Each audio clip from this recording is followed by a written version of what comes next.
this one. Big one, though, tonight. Can they repeat Seawolves?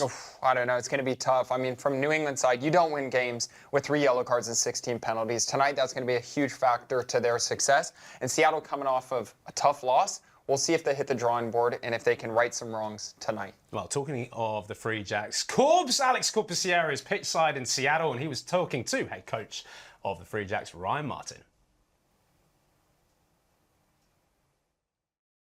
Out there today, how are you and the boys feeling, and how have you prepared? Oh, it's been an awesome week. We've called it the Destiny Week. We're still in control of our destiny. If we want to play playoffs football, we've got to win tonight and then win next week. So it's all in our hands, and we're prepared accordingly. Well, you're obviously defending, three-peat champions, not maybe the season we were expecting from you, but how have you found it? Obviously, it was a sort of new sort of team this year. Yeah, we pressed the reset button, brought in a lot of 70% of the squad's brand new, average age of 22 years of age, and it's been an exciting journey. And, we get to test our squad today, coming over here to this cauldron on a beautiful day. And, they got parochial fans, so we'll get into them. Yeah, it's definitely going to be noisy out there, mate. Good luck today. All the best, all right? Thank you very much. Cheers, pal.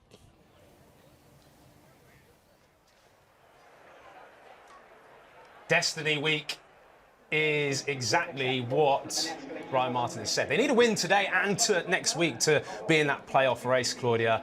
For a side that knows about winning championships, it's an interesting position they find themselves in. And it's interesting to hear what Ryan was just talking about, the retention of last year's team, just 33%, average age of 22, which leads us to the discipline conversation, Christian, because the penalties conceded, the most, over 100. They've received 8 yellow cards so far, 7 of those 8 coming over the last 4 outings. How do you break out of a rut like that? It really comes down to leadership and experience, and you're going to have to rely on that 33% who have been in championship moments to guide the boys.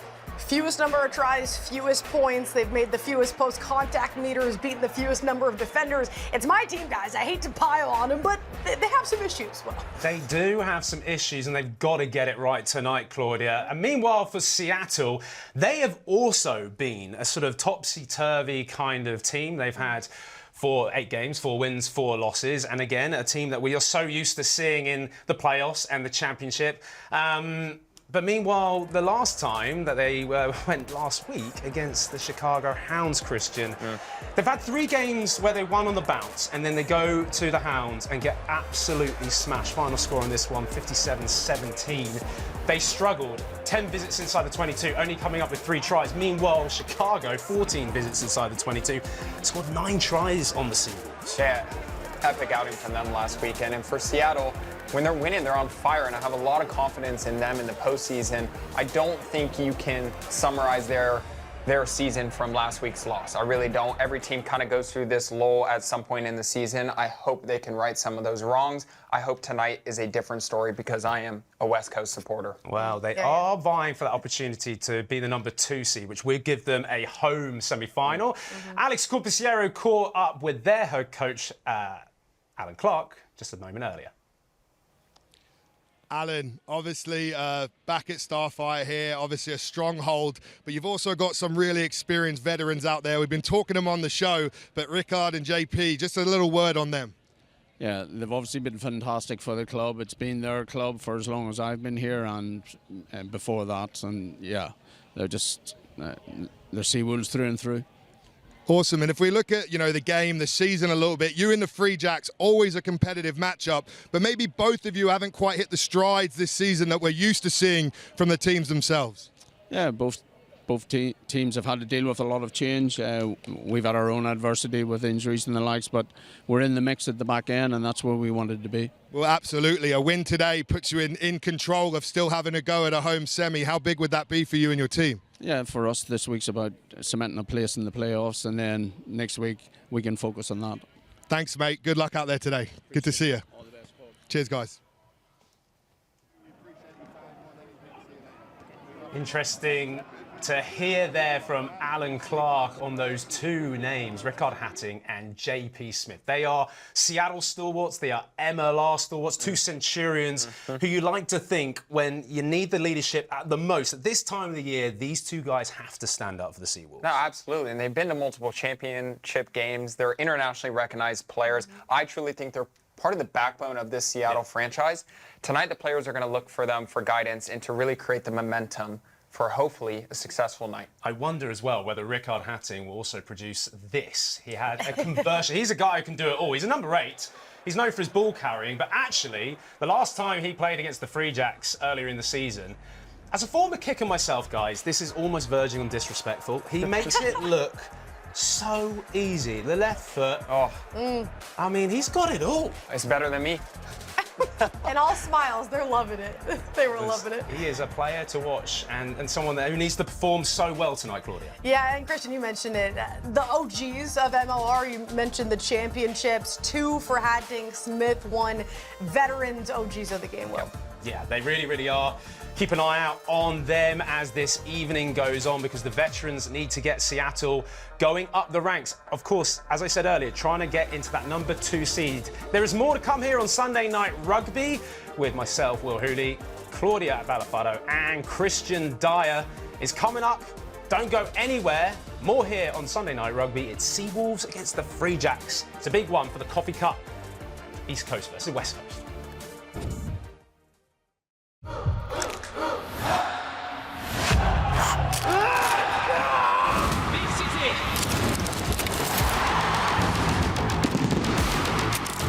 We wanted to put out a performance that our fans, family and our supporters could be really proud of. Unscripted, unfiltered, unapologetic, united. Major League Rugby.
Welcome back to Sunday Night Rugby. It's the Seawolves taking on the Free Jacks here in Week 10 of MLR. So important, this game. Both sides wanting to win because of the play-off race.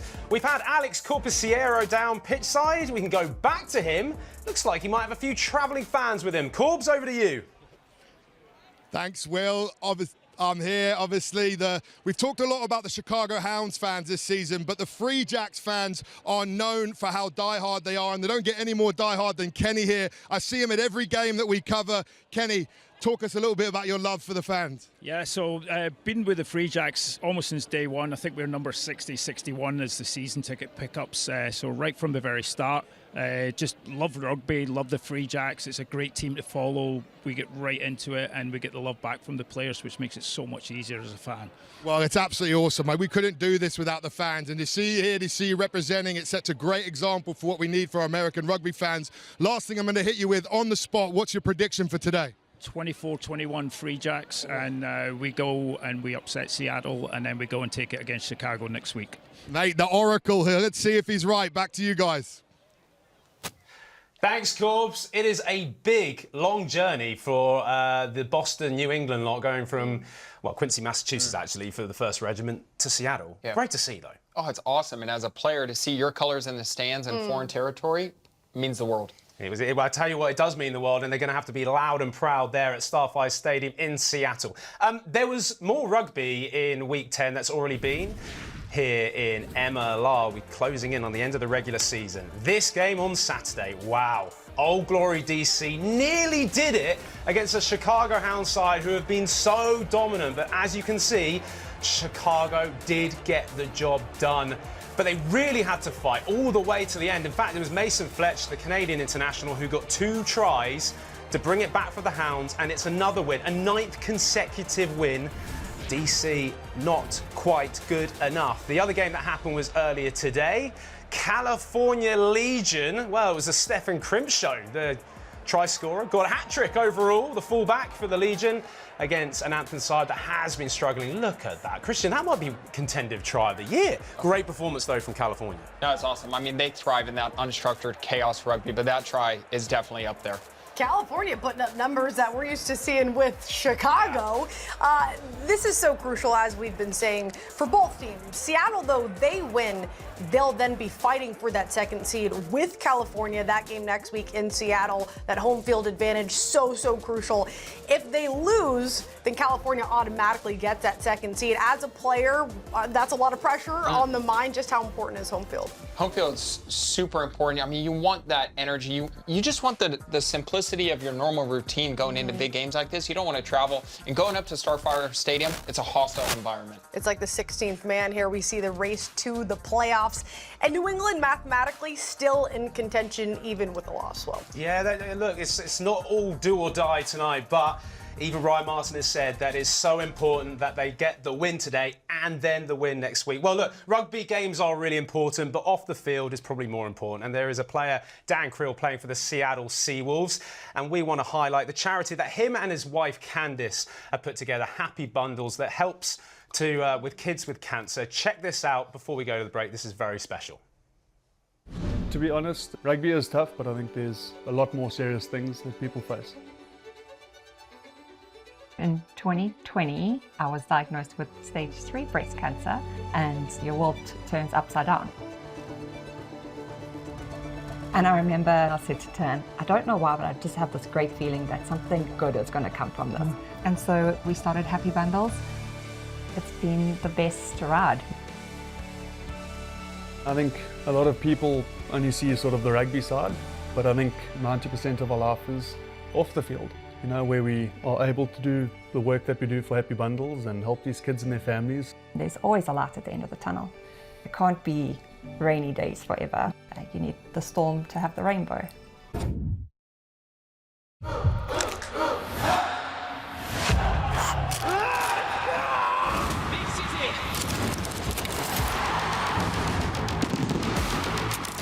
We wanted to put out a performance that our fans, family and our supporters could be really proud of. Unscripted, unfiltered, unapologetic, united. Major League Rugby.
exciting day for the Major League Rugby Championship.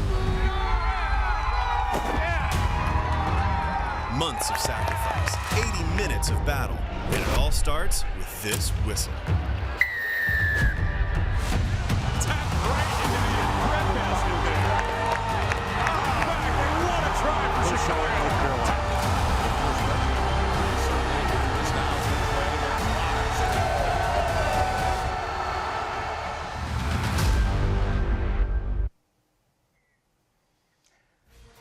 The road to the championship, of course. You can get your tickets June 21st. There's a QR code. Go and get involved. It's going to be a big finale.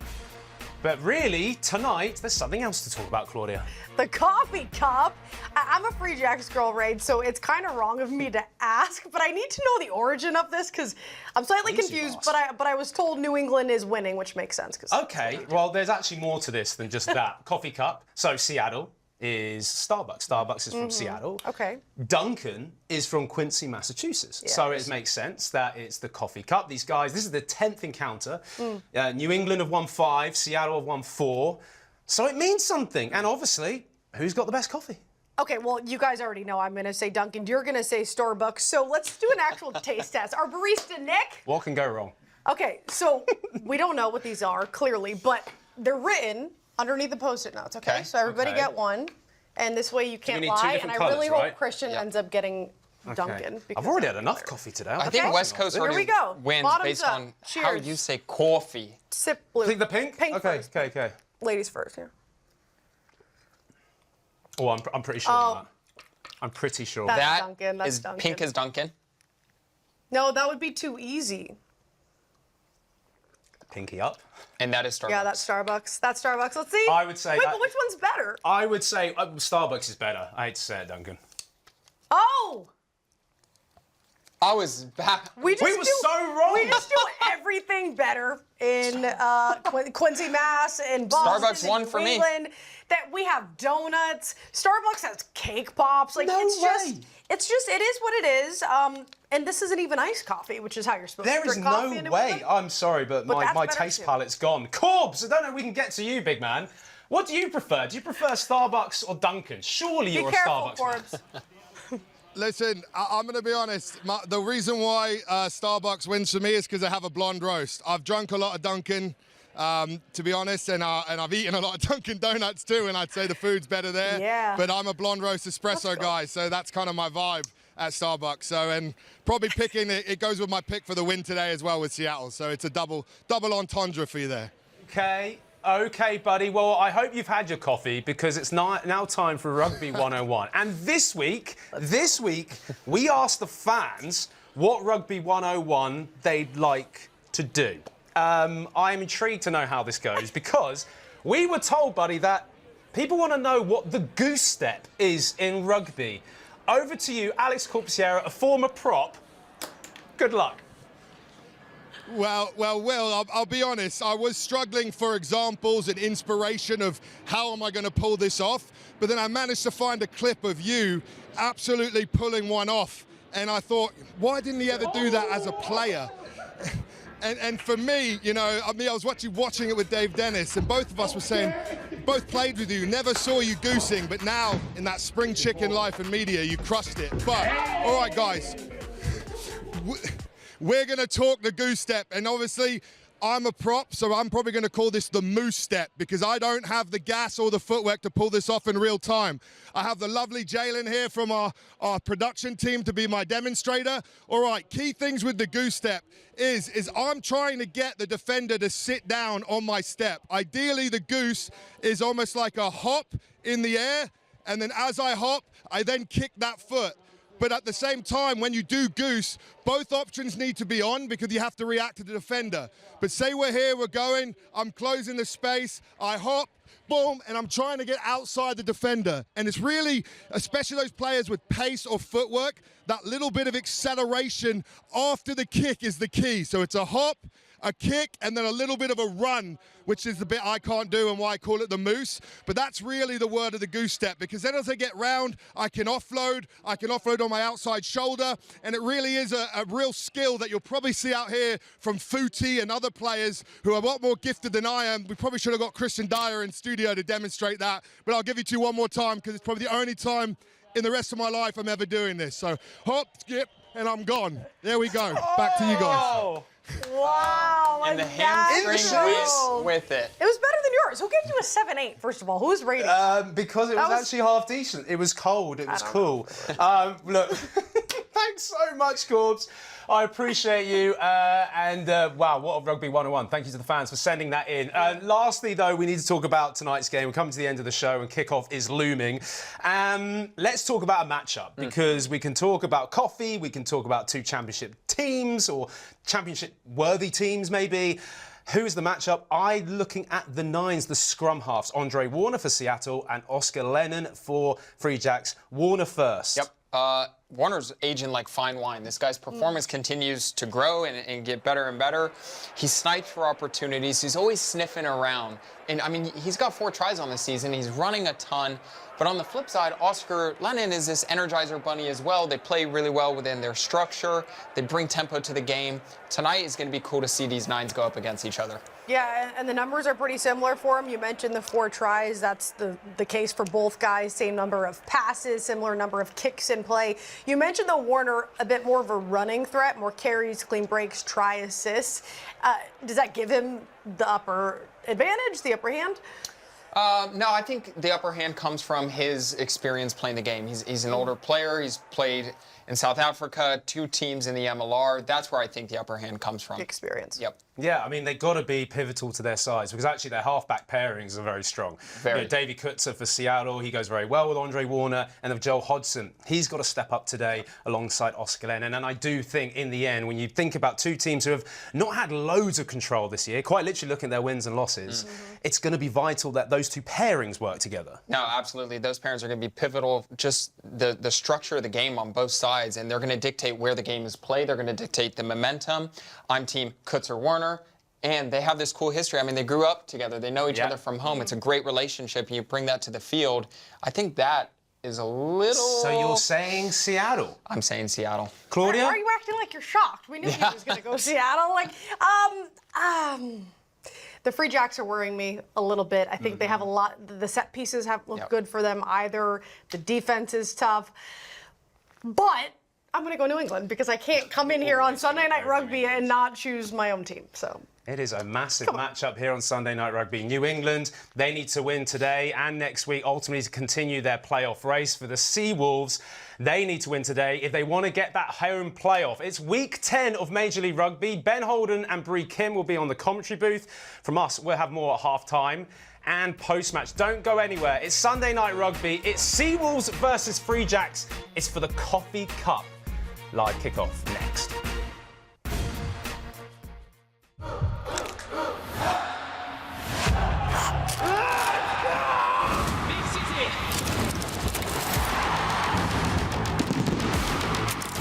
We wanted to put out a performance that our fans, family and our supporters could be really proud of.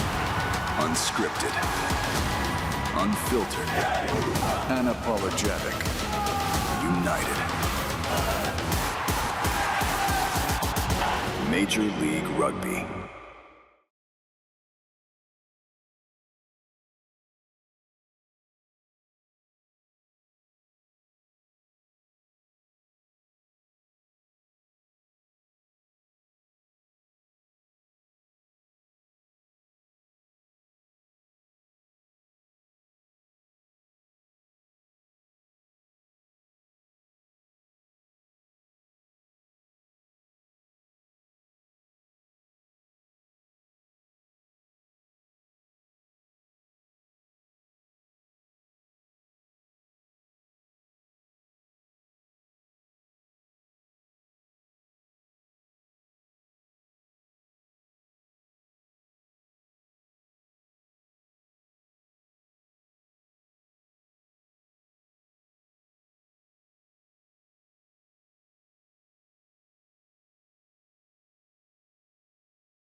Closing out week number 10, Seattle, Washington. The Seattle Seawolves play in Tukwila, 11 miles away from the beautiful city of Seattle on the west coast of the United States. Tonight, the 10th installment of the Coffee Cup against the New England Free Jacks. Ben Holden, Bree Cambry, let's talk about Seattle's lineup tonight. Well, no changes to the starting 15 from last week. Patty Ryan in the 7 jersey will be hunting for turnovers all night. Duncan Matthews was named to Week 9's first 15 for his immense carries and kicking game. Just 2 changes on the bench in Charlie Walsh and Michael Hand.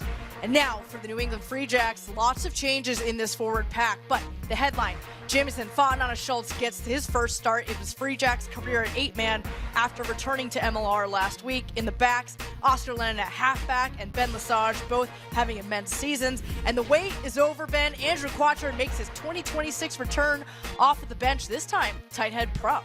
He's been back for a month, and he is ready to go. Here's where we stand going into this one to close out Week 10. Chicago's locked it up. California, they're locked into a spot, but they could move. Seattle's 8 points back, Bree, and this is what Seattle needs tonight to keep themselves on the right pace and on the right foot going into the playoffs to try and get in. Yeah, a number of different ways they can get there, Ben. They are in the driver's seat, though, tonight. New England, though, they can pull it out. They can make it there, not just through tonight. It'll be on the backs of other teams helping them out, but they can do it. It's all in their destiny. 7 times they've played for the MLR championship. New England's won the last 3, of course. They are the back-to-back-to-back MLR Shield champions. The Seattle Seawolves, the OG in MLR. They won the first 2. Not playing for the Shield tonight, but a massive match here on Sunday Night Rugby. The kick is next.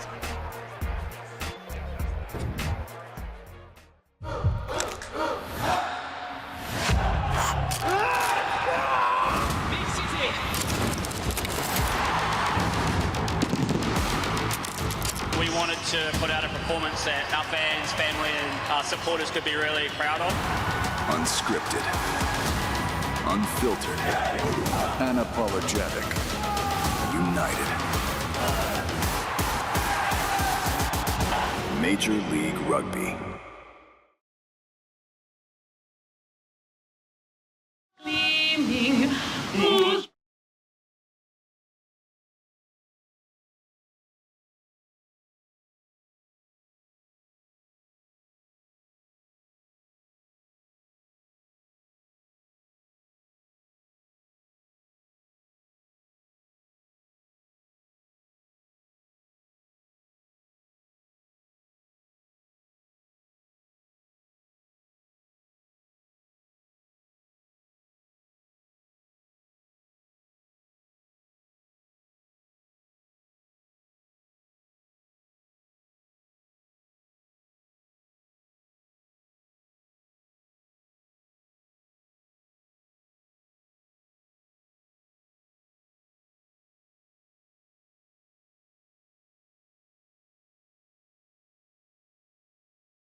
I'll let you know in a second. Yeah.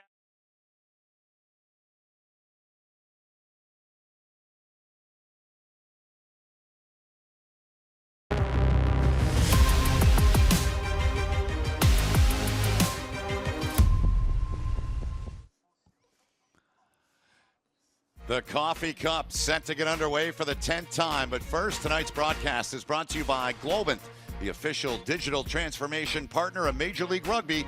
When technology meets passion, the unthinkable happens. Beautiful night in the Pacific Northwest on the west coast of the United States. Alex Corbisiero, the Scrum Yoda, is in the stadium. Corbs, this is an absolute burner of a stadium. Tell us about it. Well, it's getting packed, Ben. The atmosphere is building here. The stands are full. This is a packed house, and it's already getting noisy and bringing that Seattle Starfire atmosphere that we know. But if we talk about the on-field rugby, speaking to Robbie Abel from Seattle Seawolves, he said to me, Corbs, we're doing nothing different, nothing new. You know what we're bringing. They're bringing a big physical pack, a very tactical kicking game, and then a back line that can razzle on the front foot. And the key message from them was physicality. It's a narrow field. They think they're more physical than the Free Jacks. The more physicality, the better. When I spoke to the Free Jacks, they were saying different. They want to talk about the contact area, and their message was get under them, be low in the contact, generate quick ball, and that allows them to play their game. They're still going to use their kick game and structure here because they know they can't fall into the traps of Seattle, but it's game on, and it sets up a really, really good encounter. All right, very good. Alex Corbisiero on the pitch tonight with us throughout the broadcast. Ben Holden, Bree Kim here from our studio in Manhattan. New England opening kick. Joel Hodgson sending it down the pitch. They're in the white kits. And there's Caleb Geiger, the hooker for New England. Seattle in those dark blue uniforms, those kits here tonight. First set piece opportunity of the match, and it's thrown away. Too much on the throw, and Seattle back and on the attack here.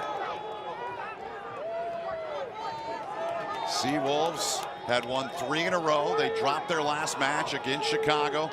New England trying to get a rhythm and trying to put together back-to-back wins. Ball is turned over. It's whistled and will come back. Well, Ben, it all started from that initial line-out. Seattle has stolen the most line-outs in the league at 13. They're going to look to disrupt the entire game, but New England is also just second to them. So as they set up for this next piece, can New England get in there, create some chaos? There's Davey Kutzer. He'll take that penalty kick, and it's a pretty good one from Davey.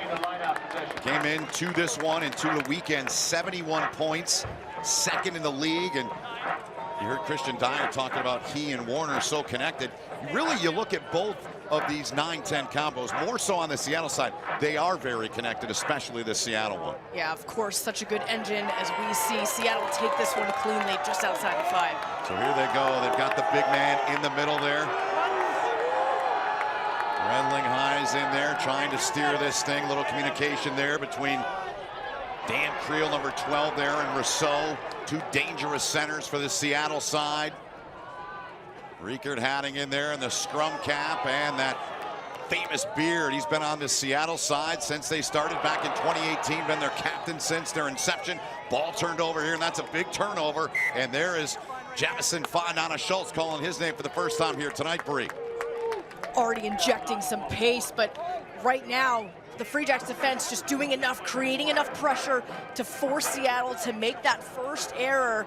It will be a turnover, but looks like we're going to get some medical attention first. Looks like Redling Highs is down there, is the one they're tending to. There's Robin Kaluzniak. He's our referee in the middle tonight, the product of Edmonton, Alberta.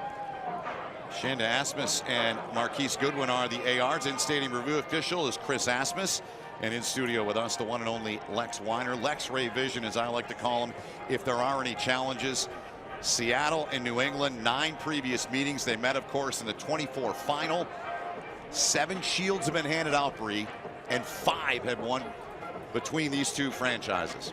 I mean, just history, right, between these two storied franchises, as you said, Ben. And this year has been looking quite different for both of these teams, but both still in the hunt. And if we go back to week 6 and think about what happened between those two teams, of course, Seattle stole the win on the road. Actually, Redling Heist had to go out from injury in that game as well. Kaluzniak also reffed that game, but also should note that Davey Kutzer was not playing in that match for Seattle. I believe it was J.P. Smith that was playing at 9 and Andre Warner was playing at 10, so a little bit of a different look. But of course, just as we were talking about those halfback combos, Ben, Warner and Kutza definitely the preferred combo. That's what they're heading into the rest of the season with. So the man I call Braveheart from his time with USA Rugby and the Eagles, Redling Heist, put a little tape on it. Get him back in there. He's an absolute warrior and a huge pickup. We asked Alan Clark about him, the head coach, and he just said he's everything. He gives us everything on the pitch, off the pitch. That's why he's the vice captain to Riekert Hatting. So scrum opportunity here for New England after the turnover, and Oscar Lennon will put in. There he is. Good look at him. Yeah, and first scrum, Seattle was going to put immense pressure on here. Important to note that New England's tight head was brought in early last game to get some stability for them, and it looks to be good as they start with a clean exit. Going to be a good spot here for the Seattle lineout coming up for them to go to work. And the Seattle lineout, 90%. They were that number last week. And it's Sean McNulty, who is in his second stint with the Seawolves, played for them in 2022 as well. High throw, but a good throw right on the mark. Finds Rhino Herbst, longtime Seawolf himself. Now Seattle, well inside of the 22-meter. Warner, short little ball there. Good quick tackle from New England. They get to it quick. There's Herbst. Did a good job to avoid the first would-be tackler there. That was Keenan Higgins. And a big stick delivered there as Smith got dropped down to the turf at Starfire. And in there and winning that battle, Ben Lesage among those in there, and New England comes up with a huge turnover, Bree. Outside, stay on. There was immense pressure there. New England just showing up to the task as Lennon gets the first of, I'm sure, many box kicks in this game, and not handled well from Seattle. That was Kutzer. And that sun, as you can see, it is a problem in this stadium. It's something you always have to be concerned with, whether you're the home side or the opposition side. We just got to look there at Fonana Schultz. Yep. It was instrumental just phases before the big hit. But first, let's just take a look here. Nathan Salmon just lines JP Smith up. Big hit and creates that turnover when you get a positive hit like that. That's how you create those turnovers, but even just phases before, Ben, Fonana Schultz and Lesage combining for a great double tackle. So Free Jacks taking care of business. Now they've got to create more pressure here. Salmon, who just got legal to drink, he's 21 years old, putting on a big-time stick there, and he's a guy that had played for Ryan Martin overseas. They brought him in this year, and he's been a pretty much a fixture in their lineup. Double charge down there, and the kick is away. These two sides kick more than any two sides in the league. Battle forward at halfway. Down on the turf, looked like that was Rousseau in there that came away with it. What a season he had last year. On the bounce, Hodgson got turned around. Hodgson able to get to it. Joel Hodgson had some big moments in his Utah years in this park, but he's under pressure now as we got a pile of bodies around the 5-meter line of New England. No score in the match, just over 5 minutes gone. Seattle 8 points back of California, but they can clinch a spot tonight. There's a couple of scenarios. We'll keep you honest on that throughout the night. New England cannot clinch tonight, but Bree, they can certainly do a lot of keeping themselves alive and in the race. Here comes Seattle diving ahead and getting it down to the floor. There was Creel. Turnover's good, 13 less roll. Robin Kaluzniak in there. They didn't roll away in time, and New England gets another turnover here. Off and running quickly. Trying to flip that ball back there was Keenan Higgins. Offloads more than anyone in Major League Rugby. He and Jordan Trainer atop that category. Free Jacks advantage being played here. You hear Robin Kaluzniak. Work back and Ben Lesage. Try score in their victory or their match against Old Glory DC. There's Lennon trying to fling one back, a little careless there, and he turned it over, Bree. Oh, I think he was just trying to keep that ball alive, but of course that one just doesn't go cleanly, and Warner was able to clean that up. And you can see Seattle is just banging the ball downfield because look at that sun. You can see it reflecting off of the Free Jacks right now. Just makes their lives so difficult in this first half. New England's got it just shy of the halfway line. The carry there from their captain, Joe Johnston. His 60th MLR start here tonight. Playing with a bolt and a screw in his hand. He injured it about a month ago. That's a rugby player for you. Big take attempt there. And Davey Kutzer collides the New England player down there that got him. And Kutzer is on his back and getting down there. That was Salmon that looked like he got there early, Bree. We'll just take a look here. Oh. Just the bottom half completely taken out from underneath him.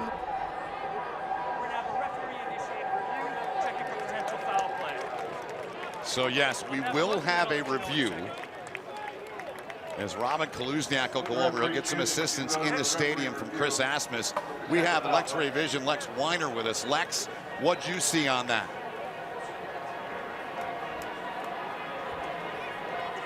So just to be clear, on field, we've seen no foul play.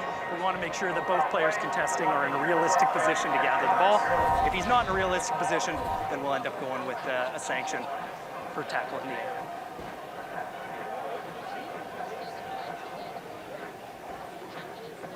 In the field of play, not in the 15, yep.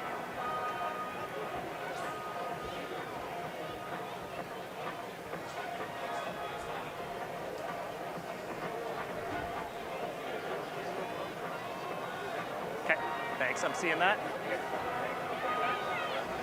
Okay, so it's quite clear, 10 is up in the air, 14 is not in the air, therefore he's not in a realistic position to contest, we agree? So we are dealing with foul play. Let's take a look at the landing. If he lands on his side, then we're going to be looking at a yellow card right here. Can you show it for us one more time, Chris?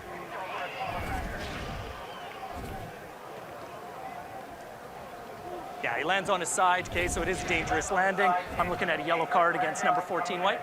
Okay, thank you. I have a decision.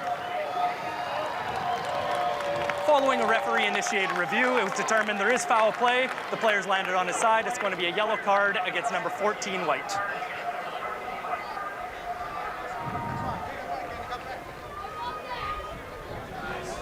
The mark is in, mark is in the field of play, Right, so it's going to be a very tight angle. The mark is right there. I know it's a very tight angle. No, unfortunately, Lex. Ready to play? Takeaways, thoughts on what you saw there. So I honestly have not much to add because the referee team got it spot on. So what they were looking at was that if he was in a realistic position to catch the ball, which he was not, and because the Seattle player landed dangerously, it was a yellow card. Good stuff. Thanks, Lex. No, it's not. So It actually Salmon stays there. I in know the it's bin, who's strange, came but it out does. inspired, but he was too inspired there. Got there early. Yeah, I mean, you could just see his eyes, though he wasn't even really tracking where the ball was. He was just looking for where he thought the ball was going to go and just really poorly timed that. So now Seattle needs to make them pay as they get this line out now.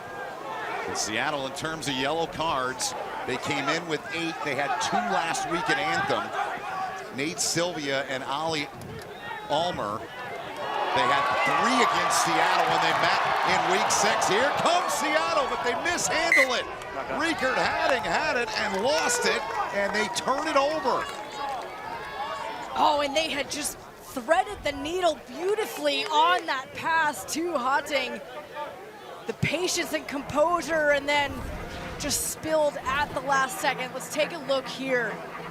Just waits and then sends that ball once they saw the defender shooting up, perfectly timed, but just First scrum was excellent. Let's keep that standard, yeah. Unfortunately, those are the kinds of errors that plague Seattle when they can't quite execute. They do the hard work, and then it's just that last ball that doesn't go quite to hands, and Hadding will be surely regretting that one already, and now has to turn that ball over. 48 tries in his career. Maybe he was thinking ahead for 49 there. So another turnover here. It's been the story here through 8.5 minutes. Yeah, when we move our feet back, we need to stay steady, okay? Let's make sure we don't fade back off the mark. Just stay strong. I'll make sure he doesn't come forward, okay? Front row instruction from Robin Kaluzniak. Nathan Salmon, the yellow card in the 7th minute. About 2 minutes through that. 2 9s there. That's Warner, Seattle's 9, and Oscar Lennon. Terrific matchup between those two. And really, you look at the 10 matchup, and you've got Davey Kutzer and Joel Hodgson, 2 veterans in this league. That's a pretty spicy one, too. 100%. And you go back to these 9s. I mean, you know, Christian said it in the pregame show. Warner has so much experience and much travel in South African scrum half. That's a beautiful little kick through. And Lesage, it just didn't set up, and then he gets shoved down to the pitch, and no love lost between these two. Again, 7 shields have been handed out. These two franchises had 5 of them. New England won their 2nd in 2024, beating Seattle. Walk away. They are the benchmarks, and Hodgson with a shove there as well. New England really fighting for their lives, a lot more than Seattle is at this point of the season, Bree. I mean, Ben, this isn't technically playoffs, but it's basically a playoff match, right? Everything's on the line. These guys are going to put everything out there, leave nothing on the table. So, of course, you're going to have lots of pushing and shoving tonight, but yeah, look, it's just afters. We don't need 13. Just take another look here. Beautiful little kick through from Hodgson, especially on turf when the bounce is more predictable, but it just unfortunately went too high up through Lesage's hands, and then you saw that initial shove right there. And of course, Lennon, the cheeky, squirrely scrum half, gets right in his face. He's not going to take any of that. Yeah, and Ben Lesage, who got a red card, came back in his return, scored. And Ryan Martin told us the other day, and then Hodgson there tied up in there as well, pushing and shoving with McNulty. But Ryan Martin had a lot of praise for Ben Lesage to see Hodgson there, and he talked about his impact and how he was when he was unable to play those 3 matches. Such a valuable piece, and he's a guy, one of a handful on this New England side, Bree, that's been there for all 3 of their titles. Right, he is one of the 33% of the team that has returned from last year. And we all know that he didn't mean anything with that red card, and it was just unfortunate to see that he got penalized with that. But since he came back last week, he's been a defensive leader, but right now they've got to do a lot more work. That's a great kick, but gets taken out in the process. Right there, that was Foodie racing up that right side. Nah, he's committed to you already. Ina Foodie, 6 tries last year, 2 this year. Space, please. And it's another turnover. So Seattle's been down there. This is, by my count, the 3rd time they've been turned over this deep in this portion of the pitch. Yeah, I mean, they are looking threatening and really trying to take advantage of this right-hand side, especially with no Nathan Salmon. Yep. Joe Hodgson, clearance kick there, trying to keep it alive. Good job by Foodie, did. Got his feet down and then kept it alive, tossing that ball back. Big hit delivered there from Caleb Geiger, the hooker for New England. Now Riekert Hadding. The OG in this league is Hadding. So clutch, such a veteran guy. What a tremendous leader. Picked up here off the floor there by Herbst, another Seattle Seawolf that's been around for a long time with their franchise. Now the big men getting involved. That's Mason Peterson, recently picked by Scott Lawrence for the USA Eagles extended player squad, making an impact this season. Trying to get that steal was Geiger, who's already an Eagle, and it's whistled, and he could not do that. Be interesting to see what they do here. Offside. Of course, they've had the momentum, and I think they're going to go for a line out, but wouldn't be a bad option to also go for 3 points as well. There's Kutzer, who took that shot. That contested ball there with Salmon when he got the yellow in the 7th. So about 5 minutes into that, so about halfway home. Shift ruck. You just So got to for get New all the way England, back onside. Do you know the one I mean so right far there? so good, but that's a really good kick by Kutzer. No, before that. Yeah, and it just sets up this line out really well. As you mentioned earlier, Ben, 90% success rate in this Seawolves line out. Plus they have the extra man up. You see how much time left is on the board for Nathan Salmon right there. Yep. Here's the lineup. Well executed. Couple meters away from the line. The carry there from Lyndon Mute. Ball's clean. Now for the base, Warner. Short little touch there. Free Jacks. They pride themselves on physicality. You get a good look at it there. Warner trying to dig in there and get the ball free. Will they work this side? Yes, they play that ball right for Patty Ryan. And Ryan extends and gets it down. Patty Ryan continues to be red hot when it comes to scoring tries. That's his 5th of the year, and Seattle's up 5-0. Patty Ryan scored versus New England in week 6. Continues that one, this time in the 13th minute of week 10. He has been fantastic to watch all season. We talked about how relentless he is on defense, but just physicality here on the attack, is just able to get that extra step and keep driving his feet. And Seattle now finally breaks through after so much attacking pressure. Here's another look at it here. Just gets underneath all of the Free Jacks players, finds that whitewash, and the offender there, about 2 minutes left before he can come back in. It's a lonely feeling for Nathan Salmon. Here's Davey Kutzer looking for points 72, 73, and 74. 72 and 73 anyways. There's Ryan. How about this stat, Bree? So for the United States, he's played 19 matches.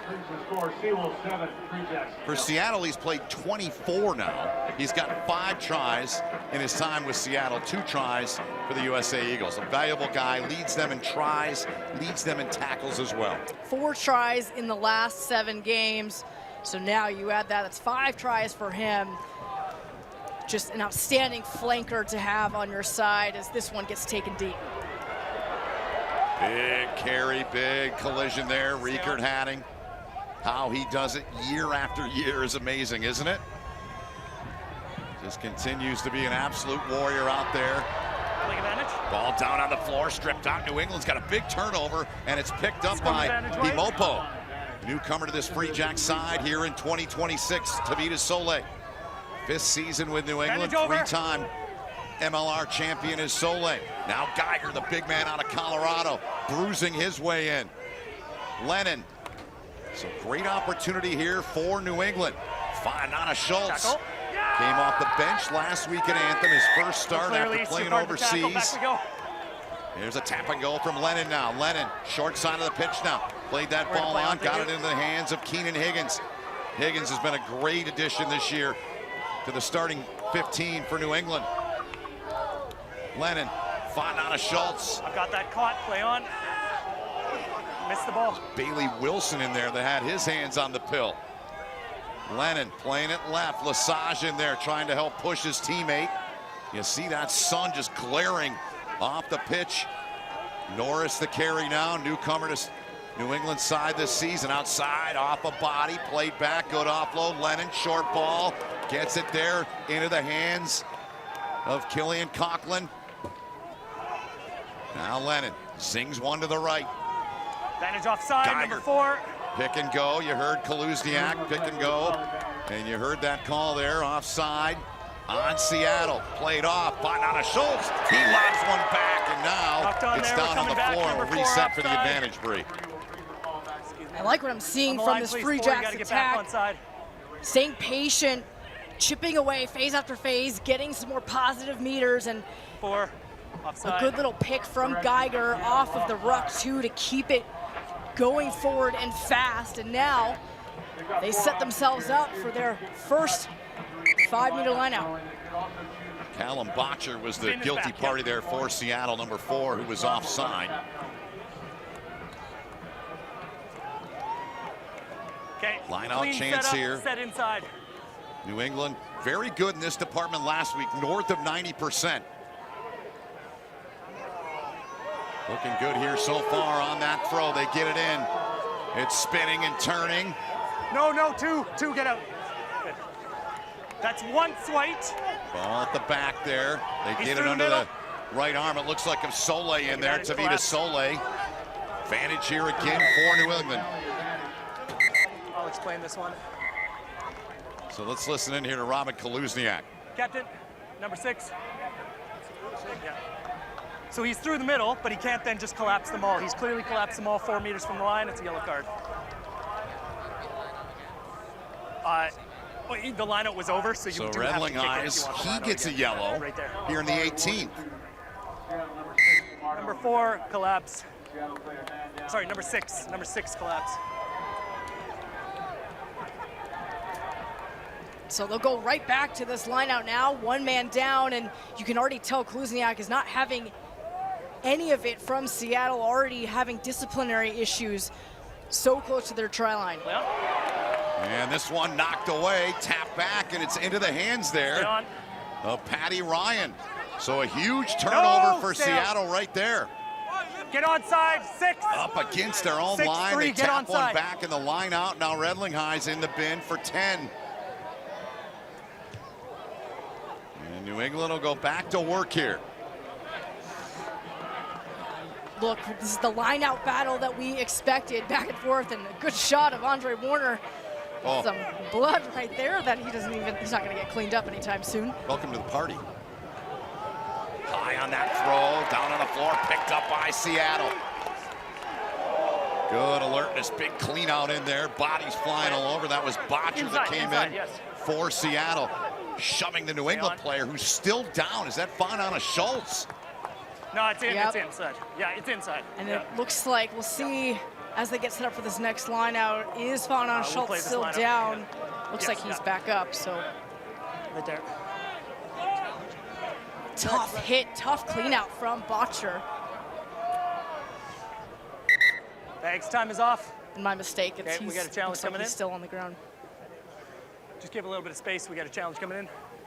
So challenge. Can you let me know what it's for in the timestamp, please? So let's get to Lex Weiner here. Lex, what'd you see? What's going on at the moment? What they're going to be challenging, but I guess it's going to to be on that clean out So we that have was a just on challenge initiated by New Jameson England, Fanana Schultz. checking So for let's see. potential head contact at 18:58. Okay, thank you. So indeed, it was that situation where we saw Callum Botcher come in there. So is this a pretty easy one to pick up when you saw it live or not? I saw it live because we have benefit of having a couple screens in here, but Robin was on the other side of where this would have happened, so he was moving and therefore it might be a little bit hard for him to see, but right in front of him right there. So. Okay. So are we looking at that clean out? But good thing we have the benefit of a nice review system where he'll be able to get the right decision here. In-stadium review official tonight, Chris Asmus on site in Tukwila. Chris, can you confirm we're looking at this clean out by number 4? So what Robin's going to be looking for is going to be dangerous play and how he's entering the breakdown, if he's entering illegally or not, and then if he has to see if there's an angle and if there's head contact or not. It looks like head contact to me. How about you? We haven't seen an angle yet that clearly says it, but okay, we'll see. All right. Okay. What are you seeing, Bree? Looking from this angle, I haven't seen any clear head contact. I mean, it's hard, right? Because from this angle, it looks like it's his shoulder that gets hit first or his collarbone area. But here's that angle that I think Lex is referring to. But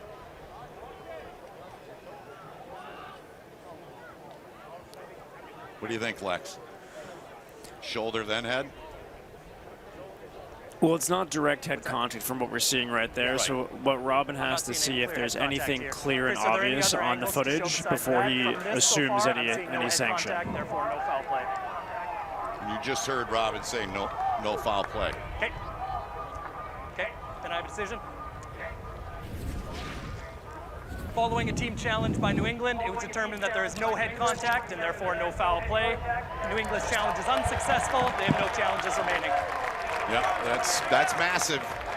Thank you to Lex-Ray Vision as well. That's huge, Bree. They're out of their challenge. They lose it. They do indeed. And when it's time on. Okay. Get the hooker see, there's still plenty of time left in the match, but you know when there's a head-to-head contact and you feel like at least you feel like there is. I mean, right? That could be a red card. What's the issue? So I think that's why they went for it. Okay. Yeah. Stay right there. You guys come all the way in. Time is on. So back to it here in the 19th minute.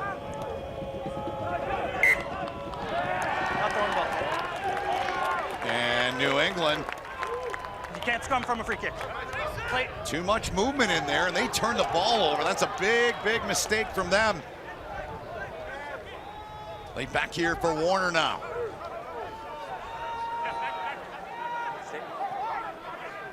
Andre Warner looking right, playing it left. On to Kutzer. Kutzer on to the try-scorer, Patty Ryan. Ryan scored back in the 14th minute. No, 16, good. Sorry, 2. Wait for it, hold, now. Seattle Seawolves sitting in 3rd place right now. New England sitting in 5th. Look at Riekert adding down there the tackle on Joel Hodgson. Hodgson getting it back. Lennon to it. That yellow to Marnu Redlinghuis assessed in the 18th minute. So just a couple of minutes have elapsed in that. Lennon spent some time overseas, Bree, and that really helped his game.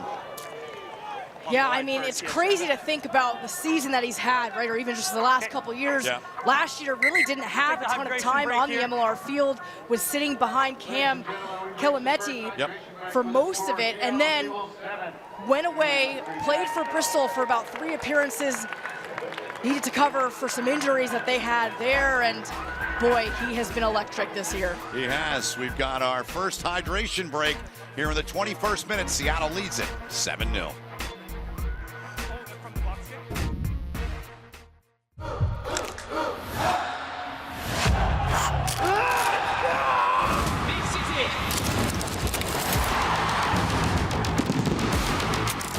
We wanted to put out a performance that our fans, family, and our supporters could be really proud of. Unscripted, unfiltered, unapologetic, united. Major League Rugby.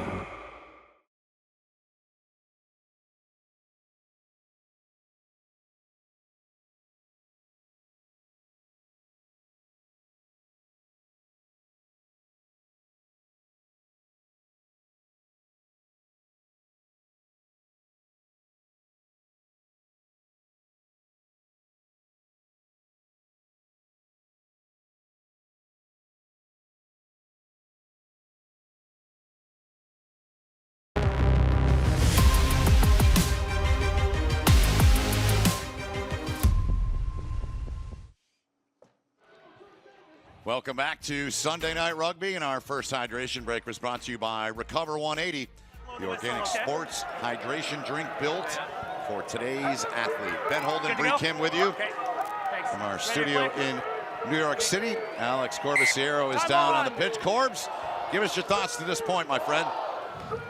Well, something that's really standing out to me is the line-out defense of Seattle. It is absolutely frustrating, the Free Jacks, and it's all because of Rickard Hatting.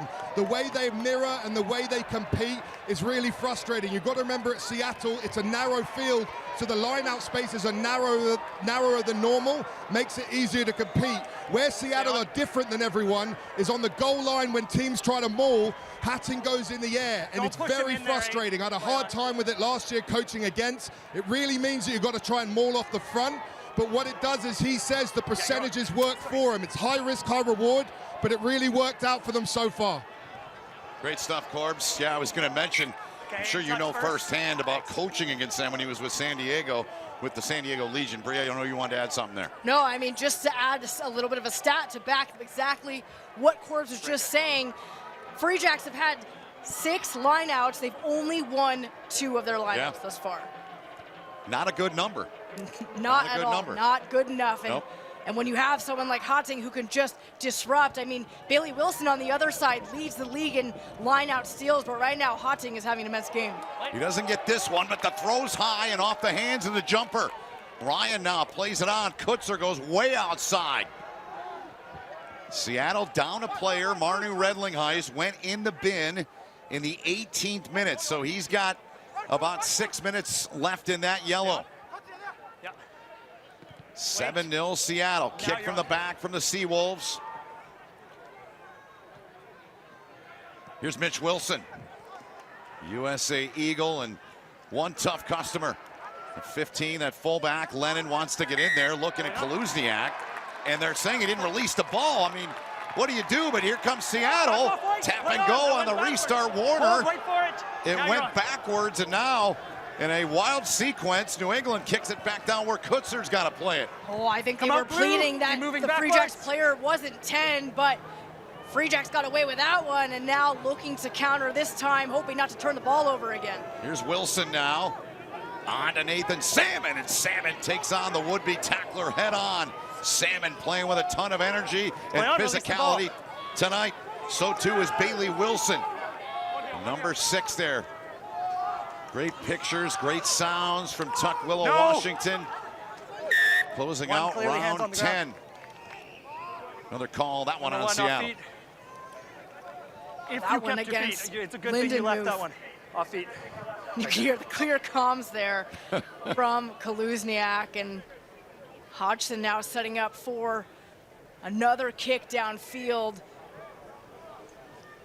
Free Jacks will have to execute on that lineout. We just talked about it at length with Corbs.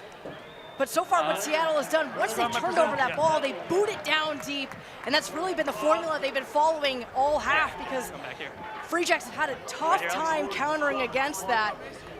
But right now, it's in the lineout. If you're New England, you got to have some guys step up offensively. They have only 22 tries this season. At this point last season, 8 matches in, they had 32. Numbers down, no Bellicana, still not good to go, and they're opting for the scrum here, Bree. Yeah, we were just talking about the lineout, and get away from it. No, going for that option, and you know, I'm also wondering why not go for, or excuse me, it's Seattle ball. So of course they're going to go with the scrum here. A good midfield option here. Looks like their backs are split. It's been good pictures from us so far. Keep it nice and straight, yeah? Face of the man they call Jama Fanana Schultz, well capped in his international career with the United States. Crouch. 25th minute, Warner will put in. Bind. Set. Hook it. No hook. Yeah, must be hooked back. It stayed in the channel. So that's big It's gotta for be New hooked England. back. Yeah, there you go. Play They on. come up with it. You heard Robin Kaluzniak. Now Lennon thought about it. Now he's going to kick one to the outside edge. Chases on for it. Is it set up? No. Foodie Let it there, go. but Play on. Foodie. Okay, yeah, nothing. Yeah, hang on a minute here. It's got to be 2 from both, remember, but yeah. Take the line. So you have to get it out of the channel. If it stays in the channel, it's a free kick. No, it cannot. Was it Yes. cheat? Yep, that right there, that tweet right there. Tonight's match, very important. Free Jacks and Seattle. That's the scenario for both these sides here tonight. Here's Once New we're England. going sideways. Mention their struggles to score this year. It's pulled out of there. They might get one here, and they do. On cue, they pull it out. They get home, and they get down, and the Free Jacks get it done. They are within a kick of getting it level, and it's Tani Himopo, the newcomer this year, putting one down. Oh, good timing from the Free Jacks there. Turned into a maul. And Himopo just had the awareness there. See the line out going, and you heard Kaluzniak tell them it's going sideways. It's once. And there Himopo heard that and just sheared off of the left-hand side here. No Seawolf to be found. Just clear as day. Good celebration from the lock as well. And take another look there. Good response from the Free Jacks off of that line out. And remember, that came off of Lennon's cheeky little kick, the outside foot. Foodie wasn't able to keep that one in bounds and collect it. And now, Ben, we're tied at 7 apiece. Hodgson absolutely right down the chute. And that young man, his first try as a New England Free Jack. And Joel Hodgson, what an ad he's been this year. Ryan Martin, he said he and Oscar Lennon are like stepbrothers. And if you know comedies, you know that movie. They play off each other, they have fun. They just found the right mix with those two early, and that's part of why Lennon has been given the keys at 9. Hodgson had him at 10, obviously. No, I mean, Lennon's just been so dynamic, can really attack from anywhere, from your hand, from the hands, from the feet, and then Himopo, who we were just talking about, to be able to have that flexibility to play at lock or play at number 8, that just adds depth to your squad. Big collision there on the carry from the Free Jacks there. That was Bailey Wilson. 89th cap for him. He's approaching 100, 7 tries. He started 74, now 75 times in his career. He's a captain of the Utah Warriors, teammates for a long time with Joel Hodgson. Take back there by Seattle. Came down into the hands there of Duncan Matthews. And it's spilled. Okay, we'll play the knock on back here. And that's just great pressure. First coming off of the really well executed box kick from Lennon. And then Salmon with the chase. You know, Matthews went 1v1, thought he was going to get the edge on Salmon, but just lost that ball in contact. You don't see that often from someone quite as experienced as Matthews. And so just some good defensive pressure from the Free Jacks. Now they get the ball back. Now they're just over in their attacking half. Duncan Matthews came into the weekend number 1, 568 meters gained. Third with nearly 100 carries at 95. He's got 96 now. Scrum here for the Free Jacks to put in from Lennon. Set.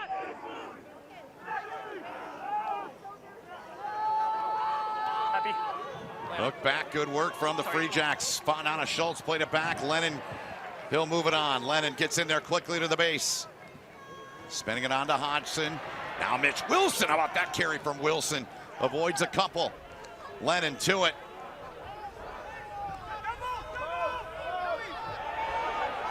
Joe Johnston, he's going backwards though.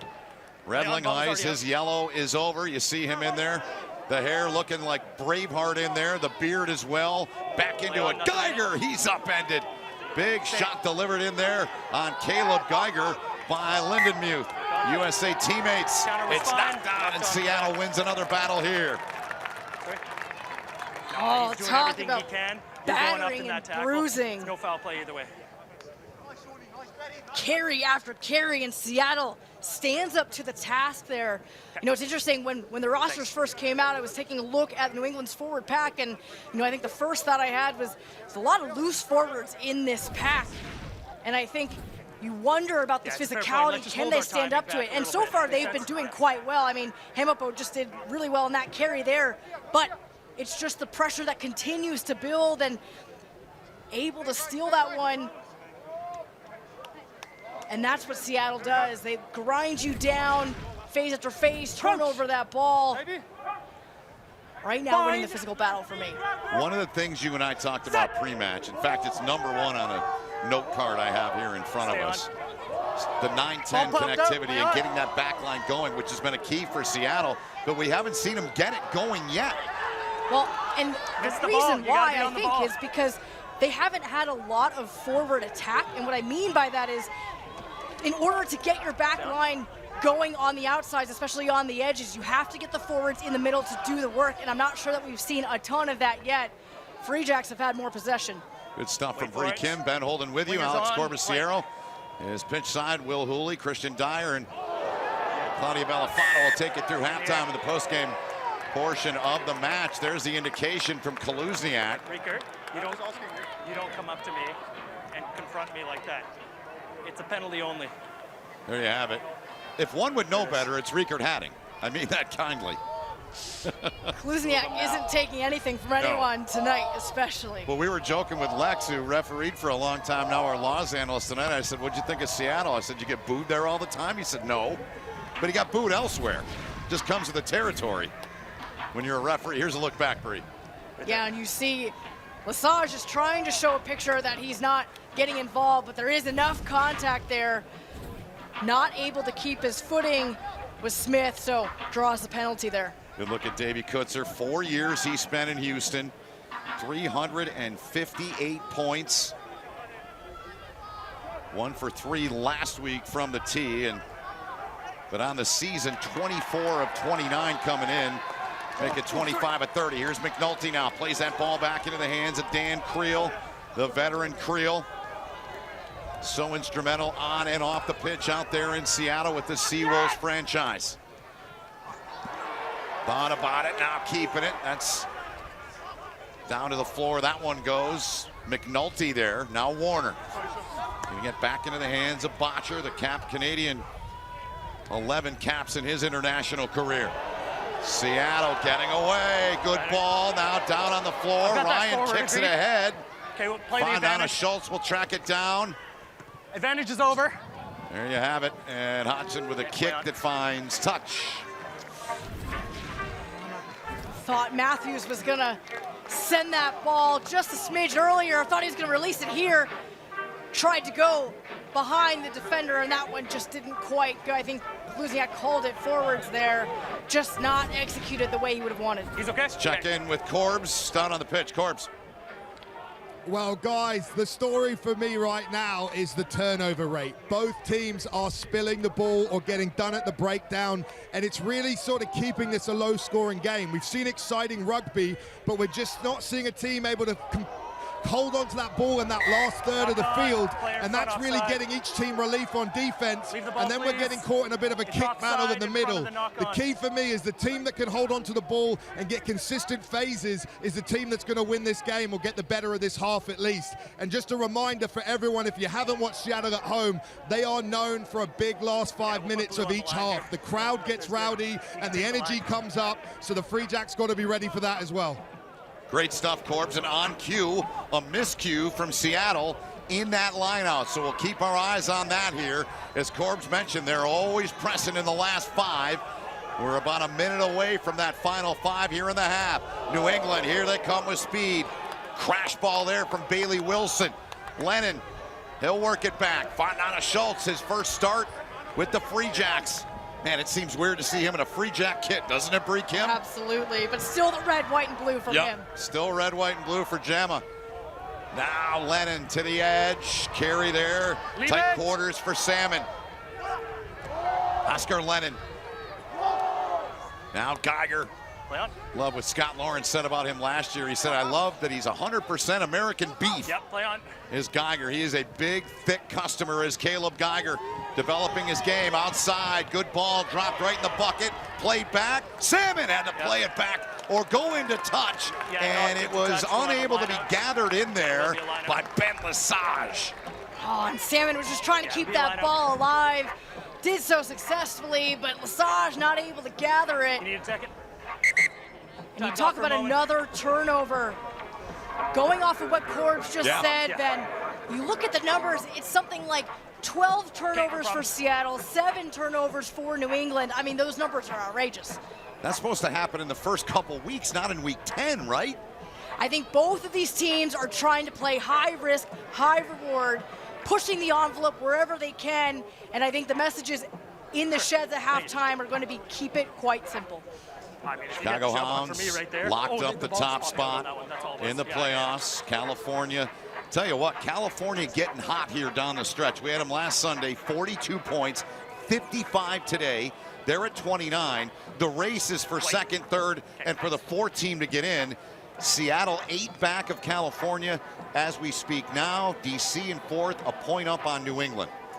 I mean, it is just hot as ever, right? And as we talked about earlier, Seattle has a number of different ways they can clinch a playoff spot tonight. New England can't clinch tonight.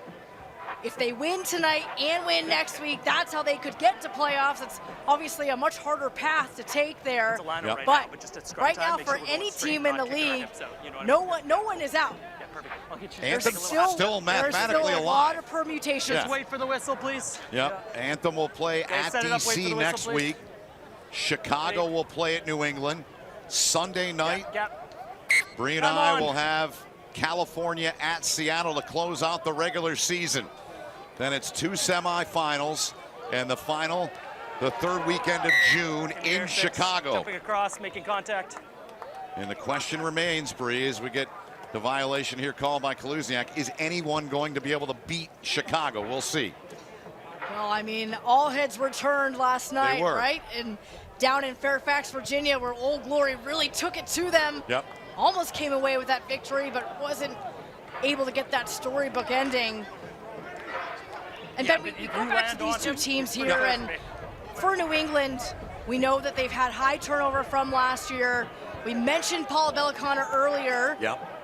He had turned up, he initially was named to the starting roster, but then had a bit of a hammy niggle. Yep. So they decided to keep him out.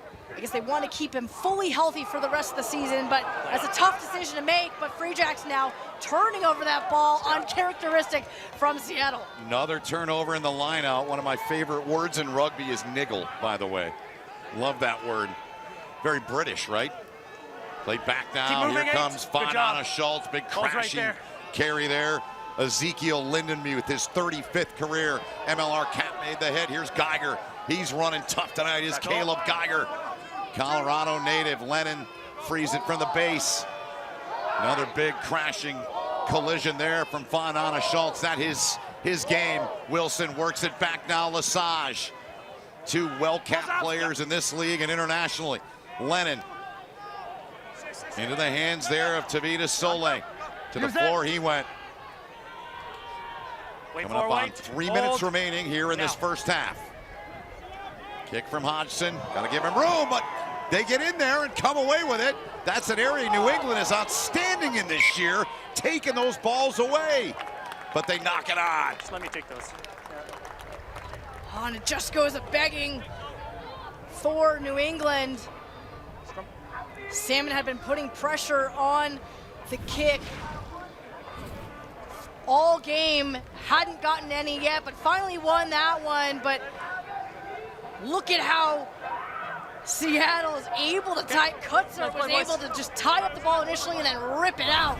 Great defense from the fly half. That was the 29th kick this season they've retained. Keep it nice and straight, yes. And Salmon, I mean, they turn the ball over, but still, you get down there, you win that. That's a tough battle to win in the air. I mean, they play such a territorial game, and they trust those wingers to be able to go down. If they don't win the ball in the air, put immense pressure on them. But Kutzer wins that one back for his team. Scrum now here for Warner and Seattle. Okay. I need you to get your bind. you can't be leaning forward like that. If he pulls out, you shouldn't be falling like that. You understand? You get your balance, you get your bind.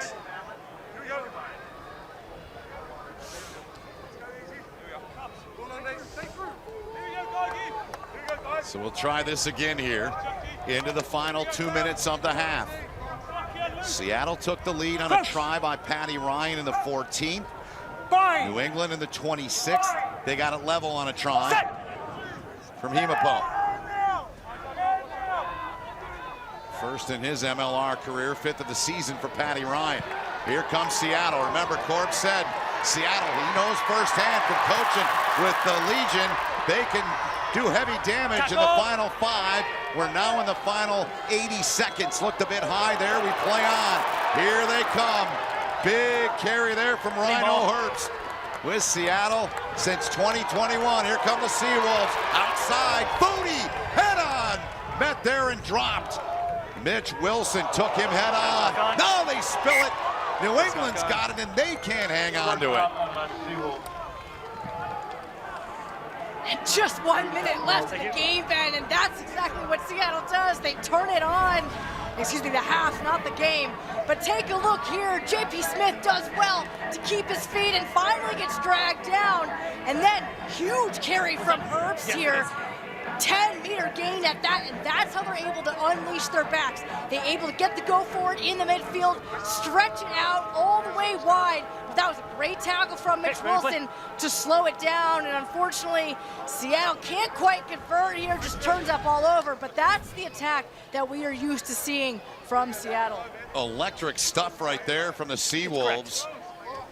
Rhino Herbst mentioned his tenure now in his 6th season with Seattle. Bind. There's JP Smith. He's played more matches than anybody, more than Riekert Hadding. When you talk about those two combined, they've got more caps than the whole Free Jack squad. About 215. Here's Lennon now, works it back for Joel Hodgson, the conductor they call him. Wilson now with speed. Mitch Wilson a fend. He'll go down to the floor here into the red here in this first half. 7-7. Fanana Schultz greeted, plays it back, was stood up. Hodgson now spins, turns. Another carry from Geiger. He's had a big first half, had a lot of carries. Fanana Schultz has as well, the big number 8 man for the Free Jacks. Lennon. Hodgson knew it was coming. Lesage, Wilson. Keep moving. 5 meters from that touch line. Lennon. Patty Ryan, their leading tackler, was the first there to make that tackle for the Seawolves. Pressure coming down on the floor, on the hop, picked up. No! Salmon. Lennon to it. Soleil putting his head down and going down to the floor. Play on, he's on.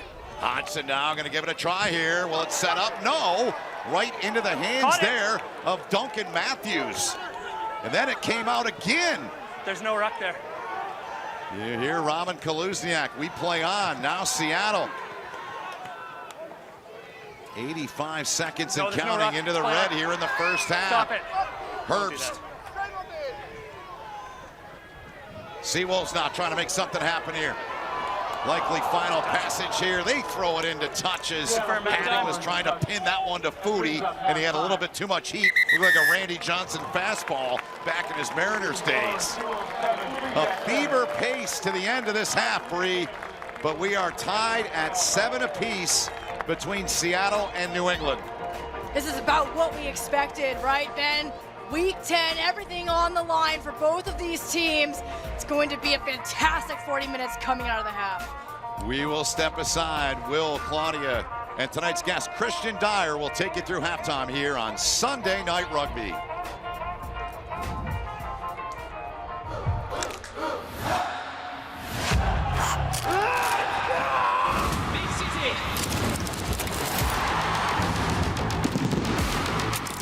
We wanted to put out a performance that our fans, family, and our supporters could be really proud of. Unscripted, unfiltered, unapologetic, united. Major League Rugby.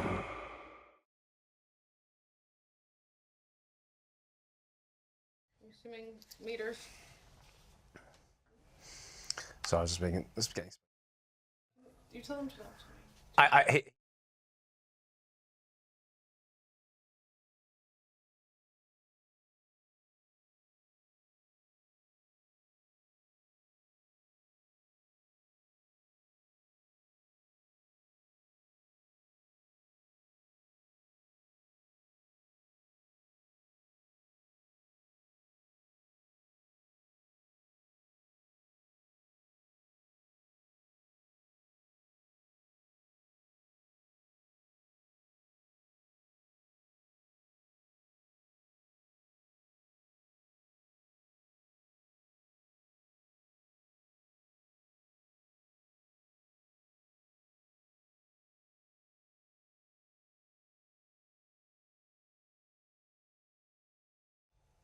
Oh, it's.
It's been a bit of a messy Sunday night rugby, but one that's been very physical as well. There's been ill discipline. There's been 2 yellow cards involved, and off the back of those yellow cards, well, Seattle have got 1 try to their name, and then the Free Jacks, bit of ill discipline. They then capitalised on it and got their 2nd try. Christian Dyer, yeah, I'm saying ill-disciplined cards. That's been the result then of tries being scored. It's just been a little bit untidy so far. Maybe nerves. You never know. There's a lot to play for. Maybe pressure thinking about playoffs. It's messy, like you said. Good moments, bad moments. No one can finish. Let's see if second half is a different story. Yeah, they're just not capitalizing on the opportunities. We're taking a look at the numbers here. The meters made, the turnovers won. That edge goes to the Free Jacks. And they have the edge with the territory battle too, Christian, at 60%.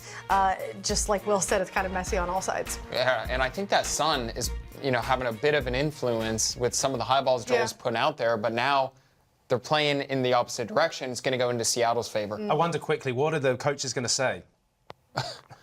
They're going to maybe dry the ball off. It's like there's soap on the ball right now, but they're just going to tell the boys, hey, stick to the structure, stick to the game plan that we spoke about prior to the game. It's a brand new 40-minute half. Yeah. More to come here on Sunday Night Rugby after the break. Alex Corpusciero will be pitch side. Don't go anywhere.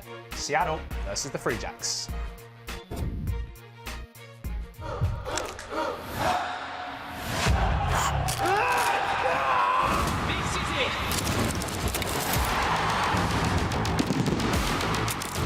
We wanted to put out a performance that our fans, family and our supporters could be really proud of.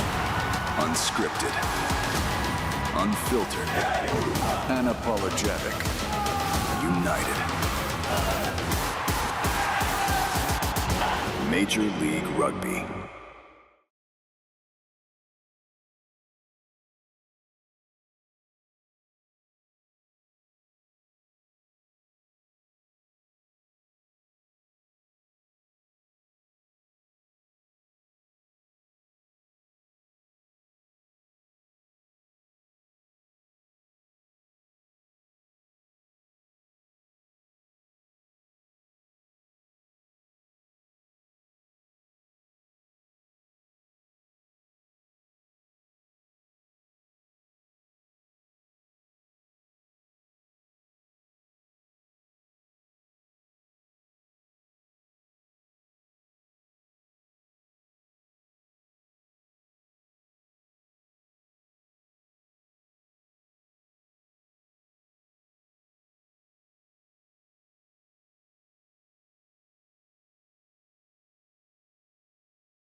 Well, I'm here with Drew Danberville, COO of the Seattle Seawolves. I gotta say, bro, the best dressed, coolest CEO in the business. Adam Fryer, take notice. You're gonna have to step it up, but you're looking fresh, mate. How's it going? I'm doing well. It's a packed house. The weather in Seattle's amazing.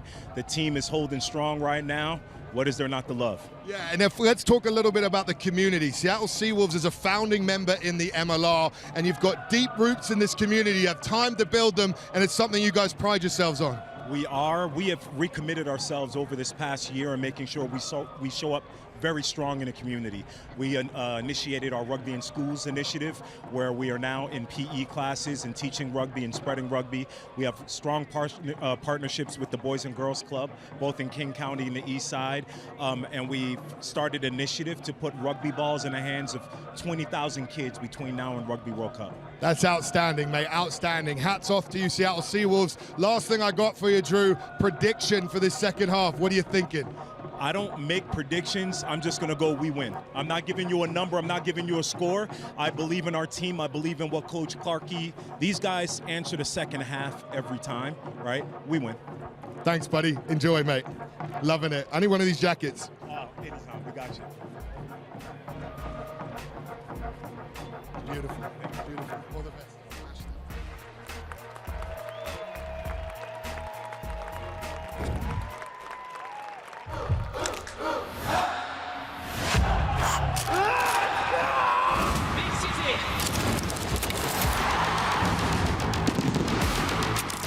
We wanted to put out a performance that our fans, family, and supporters could be really proud of. Unscripted, unfiltered, unapologetic, united.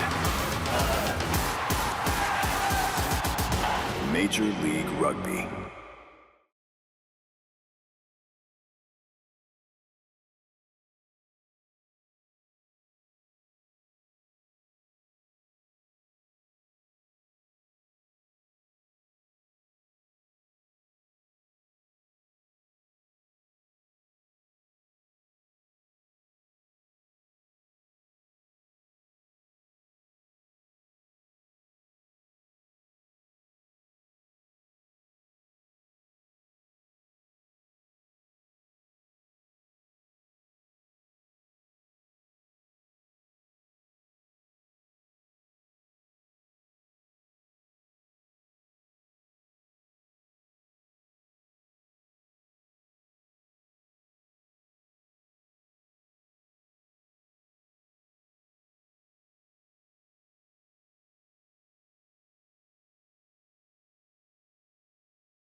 Back. What a day for the Major League Rugby Championship. Months of sacrifice, 80 minutes of battle, and it all starts with this whistle.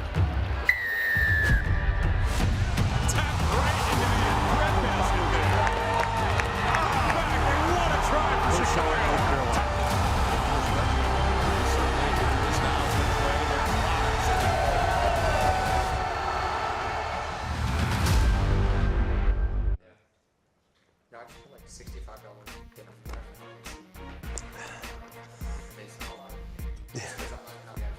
And here are the standings. Chicago, they've locked up a playoff spot.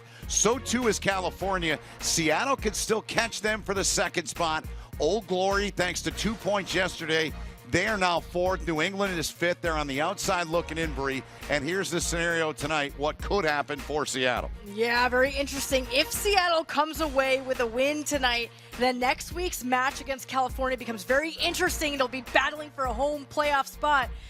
Right now, New England, they got to do the work. They got to win tonight and win next week. It's all to play for, all the drama in the last 2 weeks. All right, that is Bree Kim. My name is Ben Holden. Alex Corbisiero is pitch side. Corbs, we've all seen the video of you back in 2023 talking to the San Diego Legion. So what would you say to these two sides as half number 2 is underway? Well, I know not to sound like a broken record, but turnover rate is the message from both teams. Speaking of both teams, Seattle, turnover rate is what's killing them. They said they wanted physicality, but what physicality counts for nothing if you can't hold on to the ball. Free Jack messages are similar. Turnover rate is hurting them, but they feel like maybe they're overplaying a little bit. They've got to maybe have a bit more patience, and at the same time as well, when they've gone through the ruck and they've had moments, they need to really commit to that because they feel like the Seawolves are fanning out in D as well. But back to you guys, as it could be a try. Awesome. Thank you, Corbs. And that was Riekert Hatting with a big carry. Now Patty Ryan. He's in there, picked up, spun to the right. Near that line, trying to drive their way in, but they're forced backwards. That was Lindenmuth who got flattened on his back. Now Andre Warner, the scrum half, playing it right. Tough run, short though, New England holding up. But Seattle has come out red hot, heading toward the line, heading. Looks like it's held up. Robin Kaluzniak, our referee there. Let's listen. Okay, let him go. I'm going to have a look at it. Shannon, have you seen a clear grounding? I have not seen a grounding there. Okay, so we're going to go ahead and initiate a review. Okay. If the review is unsuccessful, we're coming back for the penalty for offside, okay? We're gonna go ahead and review it. If it's no try, we're gonna come back for a penalty for offside. There you have it. He gives the word to Fondana Schultz. We're gonna bring Lex Weiner in here. Lex, review. What are your thoughts after seeing this? Try, but we're checking for a potential grounding. The biggest challenge that we're all gonna have here is that we have a clear angle that will show a clear and obvious grounding over the line or on the line for a try. So that's what we have to look for. Okay, we will look for that. Robin Kaluzniak coming over, and here's a look. Let's see if we see it here, Lex. Take us through it. This angle, we're not going to see it. Right. So we hope to have one from the side or from the back angle. So this is probably our best look right here.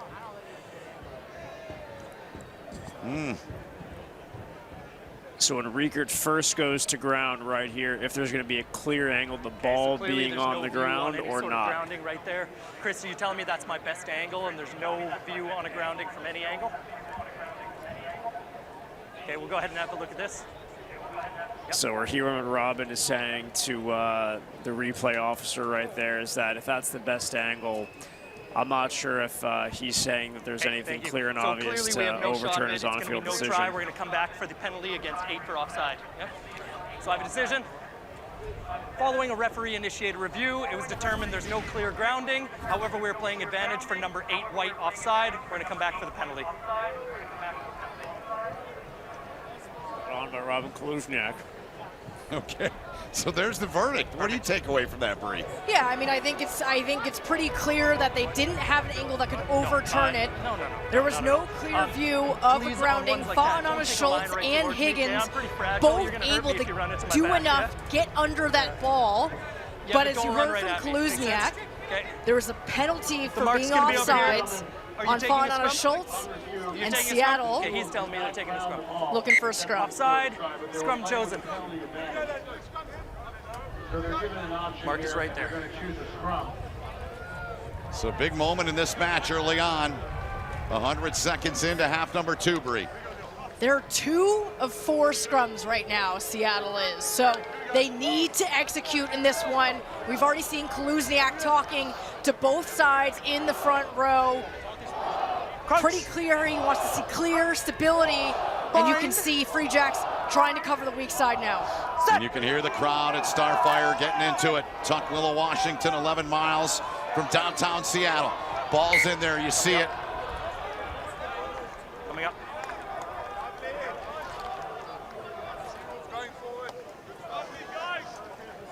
I cannot reward you if number 1 comes upwards. If you go up, you don't get rewarded. Here it is. You stay flat, okay? Free Jacks You trying stay to hold flat, on you here. Stay flat. Can they hold up here?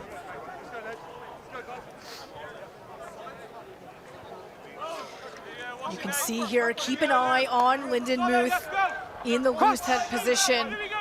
That's who was going up in that last one. They were dominating, but he's got to stay low this time. Set!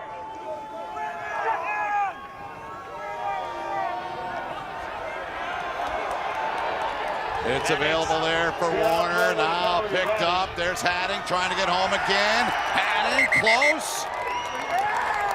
And again, they're going to stop down here.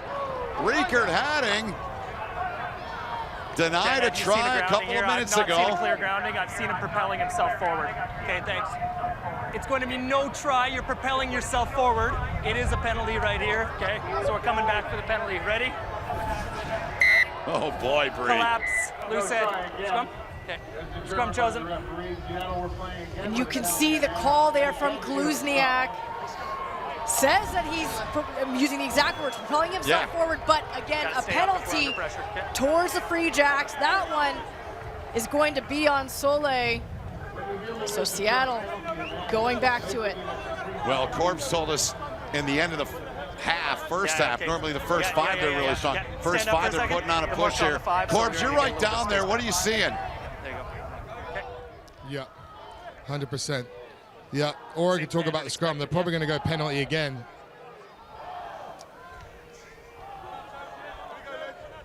We'll check in with Corbs after this happens here. Andre Warner will try it again here. Bind. Set.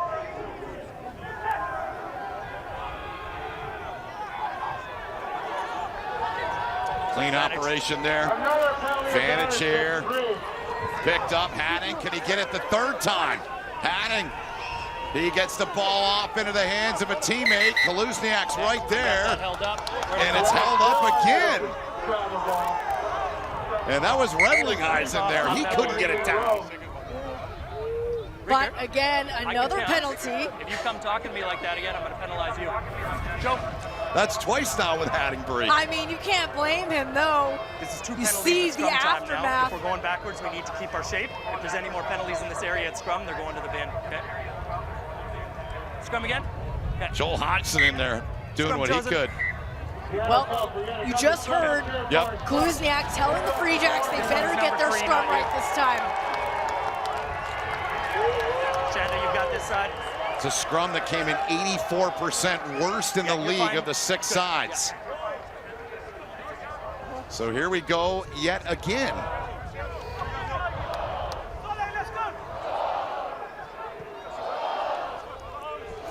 And you can see Kaluzniak's position right there, right in front of Lyndon Muth and Niuafe. Seawolves trying to punch this in. Ball's there, kicked ahead. And that one is going to be a try. A 3rd call against New England. And Seattle finally gets the points here. Here in the 45th minute. If we go penalty try in this situation on a scrum pushover, it's not a yellow card. It's penalty try though. And you can just hear the end of that conversation. Hotting asking for someone to go to the bin, but making New England pay. And we just get a replay here, this time just storming their way through. You see the arm immediately go up. Penalty try for Seattle. Free Jacks have no response. All right, we got a guy called the Scrum Yoda, Alex Corbisiero. Corbs, what happened there? What was going on with New England? It's a masterclass from Seattle right now, and that's what you call like breaking the dam. It was they cracked it, they cracked it in that last one. The scrum endurance of the Free Jacks failed them. In the MLR, you don't get that many repeat scrums except on the goal line. What's going on there is that Seattle are almost able to get that initial left step, and it almost leaves Free Jacks on the outside. The key area to stopping that is actually Geiger in the middle. Geiger cannot let the tight head get past him onto the left, and then at the same time, the Free Jacks tight head has to really pin down Sean McNulty, the hooker, because that left momentum then leaves you on the outside. Then you get all of that weight of Seattle against only about 2/3 of the scrum of the Free Jacks. All right, scrum you will. As the scrum Yoda, Alex Corbisiero filling us in. Great stuff from Corbs, pitch side. Ben Holden, Bree Kim, our crew. We're in New York City. Corbs in Tukwila on a beautiful night. And that kick. Go ahead and send him. Finding touch there as you get a look at Rousseau there. We haven't called his name a whole lot tonight. No, and he's going to be wanting that kick back. It's a very short kick. Just looked like that hit the outside side of his foot. You can see the Free Jacks bench celebrating. And you see the subs now coming in. You see Geiger coming off now, and Seattle turns that one over. Kutzer with that carry. Sione Tupou now in at hooker for New England. Through the rock, wearing 16 here in this one. Hadding plays it back, Redling Eyes. Greeted immediately by the aforementioned Tupou. Penalty try, the automatic 7. Seattle charged down, the kick is away, and it's boomed. Come out, White. Right back it goes. Again, these two sides kick more than anybody in the league. There's Kutzer coming at it with speed. Great take from Davey Kutzer. Slow to get up, back behind the play. You saw on the right there is Patty Ryan. Patty Ryan delivering the blow there. Warner works it back. Botcher. Now Duncan Matthews takes on Fanana Schultz. Fanana Schultz gets some help in there from Tupou. Don't hold him. Don't hold him. Warner pleading with Kaluzniak, saying, I can't get it. Play the ball. Warner getting it back there for Mason Peterson. Kutzer spins on. Good pass. Pinned right there into the hands of Herbst. Seawolves looking to split through. There goes Davey Kutzer. A little goose step there. Kutzer back for his running mate Warner. They'll spin it out wide now. Now it's Hadding. The big number 8 can do a little bit of everything out there in space. Inside to Herbst. New England under pressure. Here comes Redling Eyes. Big stick delivered. And the tackle from Tupou there. McNulty. He took a shot there from Nuafe. Lindenmuth. Leave it. 9 minutes into this half, and it's been all Seattle. Duncan Matthews. Now Warner works it back near the middle of the park. Warner, Herbst, double tackle, down he goes. Backwards off your own man. Warner. Now here's a ball into the hands of Botcher. Botcher still shy.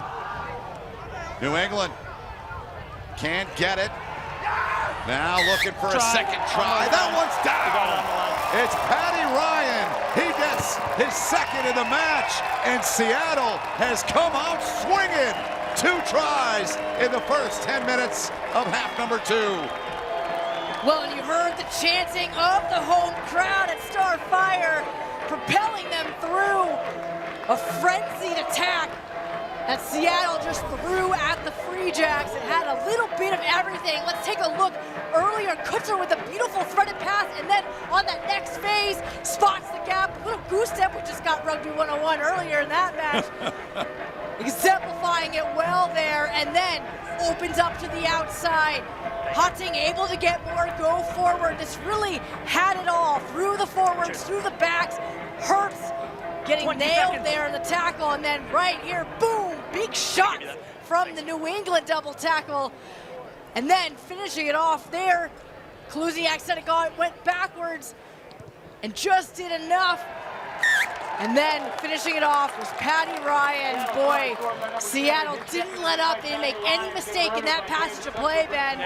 And that takes them to the lead. Alan Clark's side coming out sharp in half number 2. They've dominated. New England's barely had the ball, Bree. I mean, they may have had possession for maybe a minute if it's even been that long. Massive match for Seattle. Here's Warner, good offload. On to Peterson. Coming with pace, coming with speed. Here's Hadding, Riekert Hadding, the OG in this league. Backwards, play on, that went backwards. Never come off the bench in his career. There was a Hall of Fame for Major League Rugby. He's the first guy in it. Good carry there from Devon Rousseau. Stay out. 11 caps with his native country, Namibia, in the World Cup in 23 as well. Play on, didn't change. Here's a kick now from Kutzer. Chance for the Free Jacks to get it. Salmon. He came out like he was shot out of a cannon.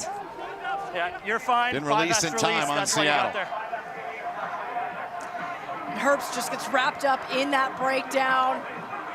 A lot of pressure there. Salmon did well to collect it, but didn't really have any options from there. And as you said earlier, Ben, just really haven't had a lot of possession. Now can finally take a second because the pace has certainly been upped in these last 12 minutes. And part of the equation for Seattle, if they're to clinch tonight, is getting a bonus point, correct? So they're a try away from that. New England here with a chance to chip away at this 2 converted try deficit. What do they got to do, Bree? Time is on. I mean, they have to play with this possession here. They have to be able to convert. And we're seeing a shadow of Ryan Martin right there. They have to take advantage of this opportunity, but it goes a begging. Sure does. The line-out has been a major problem. Here comes Seattle to the edge now. J.P. Smith, so many times in his career with Seattle, was the 9. But they're certainly comfortable with him on the wing. Played some there in his earlier days. It's going to be another change of possession as Patty Ryan pulls up, going to New England. I mean, look, it's so difficult, Ben, to be able to generate an attack and generate continuity when you have problems at the set piece. We saw how they struggled in the scrum. They turned over the last line out. You don't give a yellow in that situation. Yeah, correct. So here they have to be able to stabilize. We saw Tupou coming on here. This will be his first scrum. What can they do here? Can they neutralize against this Seattle front row? Can they retain the ball out to their backs? Free Jacks do have in their reserves tonight the KG veteran Andrew Quattrin. Have yet to see him. He's wearing 18 tonight. Set. Gotta figure that moment will be coming soon for Ryan Martin and the Free Jacks. 22 tries in Quattrin's MLR career. Big shot delivered, ball played out. That ball zinged on to the edge. Here goes Salmon. Salmon offloads. Wilson, good ball. Lesage gets home. The New England Free Jacks, in the blink of an eye, it's taken in by one of their leaders, Ben Lesage. He puts it down. What a team try from the Free Jacks. They had to stand up to the scrum task, and they did so perfectly. Got stable ball, well executed. Nice ball from Higgins, perfectly timed. Salmon just pins his ears back. Perfect little offload to Wilson, and then Lesage in support. Thank you. That was exactly what they needed to do. Talk about the resilient play there from the Free Jacks. Second try of the season for Lesage. Mentioned earlier, he came back, missed 3 matches, kept it together. He scored against DC. And Hodgson with a massive kick here, the conversion attempt.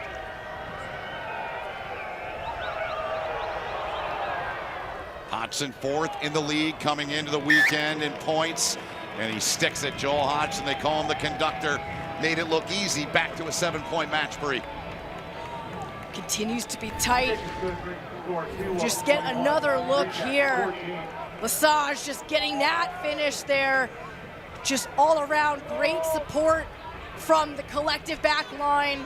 Just stay behind. But built off of the stability generated from the forward pack. Love what Ryan Martin said when we asked him about his comeback, and he seemed more proud of the fact of what he did when he couldn't play, because we all know as an athlete, he played at a very competitive level. It's hardest when you can't play, right? 100%. And a guy like Lesage, I mean, you know that he is just as involved, if not more so. Oh!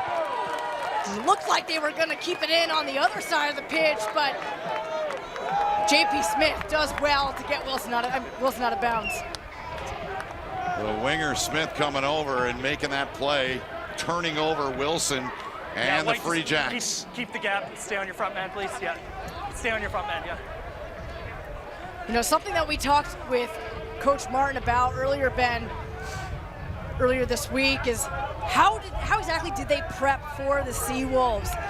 And they talked about this red coat culture. You had gotten that intel, and it's all about that second line going up against that starting 23 and having someone who actually acts as Davy Kutzler because he's so instrumental to the Seattle attack. Yeah. I believe that was Line Latu who acted as him, and right now their prep is looking pretty good. I mean, that one goes a bang just as soon as I say that. But it's really interesting to think about how these teams creatively come up with ways to prep for the type of team that they are playing against. Yeah. Here's that last sequence, Bree, and what an offload. Sure was, and they turned that over. Yeah, actually, Andrew Quattrin was the one that had mentioned that to me a few weeks ago. He said, hey, the Redcoats. I go, wait, time out. Who are the Redcoats? It's part of their culture. It's part of their history. And those are the guys, like, to Americanize it like a scout team would be in football or basketball or hockey or whatever. And they're the ones that prepare them. And it's earlier in the season, right? You're so focused on yourself, right? You're just trying to make sure that you're building the fabric and the DNA of your own team, so you're less concerned about the other team. But especially this late in the season, good chase there from Matthews. Oh. Play on. 15 on 15. That was Matthews, as Bree said, getting to Mitch Wilson, the two fullbacks. New England's come alive since getting that try. They're within a converted try. Good, keep needing moving. points. Good New job. England sitting in fifth, a point back of Old Glory. Use it! Chicago and California are clinched. The only thing we know in regards to those two, well, one, they're in. Chicago will be the 1 seed. They're a mile in front of California and anybody else that could win a couple in a row here. Now here's Matthews, Duncan Matthews, big hit there by Fondana Schultz. Now the Seawolves, they're coming with some pace, but they're sloppy into the hands of Geiger. Now the Free Jacks have it again. This is backwards, play on. Hodgson out on the edge. Now they're gonna kick one, go after it, play a little territory. Good, strong kick. Smith back there, J.P. Smith. He's gonna have to play this, dangerous. He's on his feet, they're all on their feet. Tackle now, Lennon in there. Also in there with him is Higgins. Use it. So Seattle about a meter from their own line now. See Quattrin there on the right. Directing, helping, pointing some things out he saw. Now Hodgson, three-time MLR champion New England. Not in the playoff 4 right now. Trying to keep their season alive. Seattle, two-time champs. Trying to keep pace and set up a great Week 11 match with California for a second-place showdown for the final home playoff spot. Here's Ben Lesage to the edge now. Salmon taken down by Foodie. Yeah, playing advantage for the knock-on. Sage. First knock-on by White, then by Blue. Yep, double knock. Okay. We'll take the hydration break here. Hydration. You see guys slowly getting up. This has been a very, very intense one. 60 minutes have been played. We'll step aside for the hydration break and come back for the finish.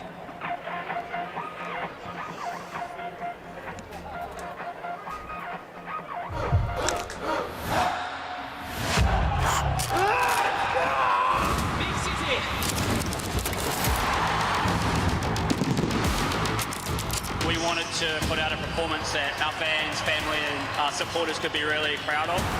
Unscripted. Unfiltered. Unapologetic. United. Major League Rugby.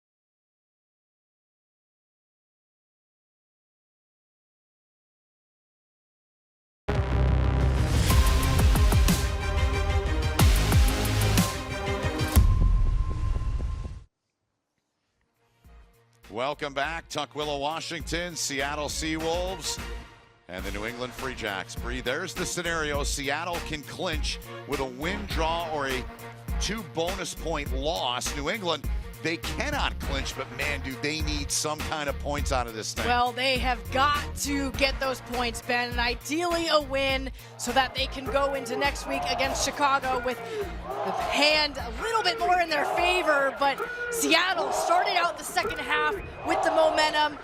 New England clawing their way back into it, though. This thing is far from over. No doubt about it. That second hydration break was brought to us by Recover 180, the organic sports hydration drink built for today's athletes. Ben Holden, Bree Kim, Alex Corbisiero, pitch side, Starfire Stadium. Sun's great for some, but for others, and they know who I'm talking about in our crew, it's not. But it is what it is. Great to have you with us here on this Sunday night. Late night here on the East Coast where we are, but early evening in the Pacific Northwest where this one's being played.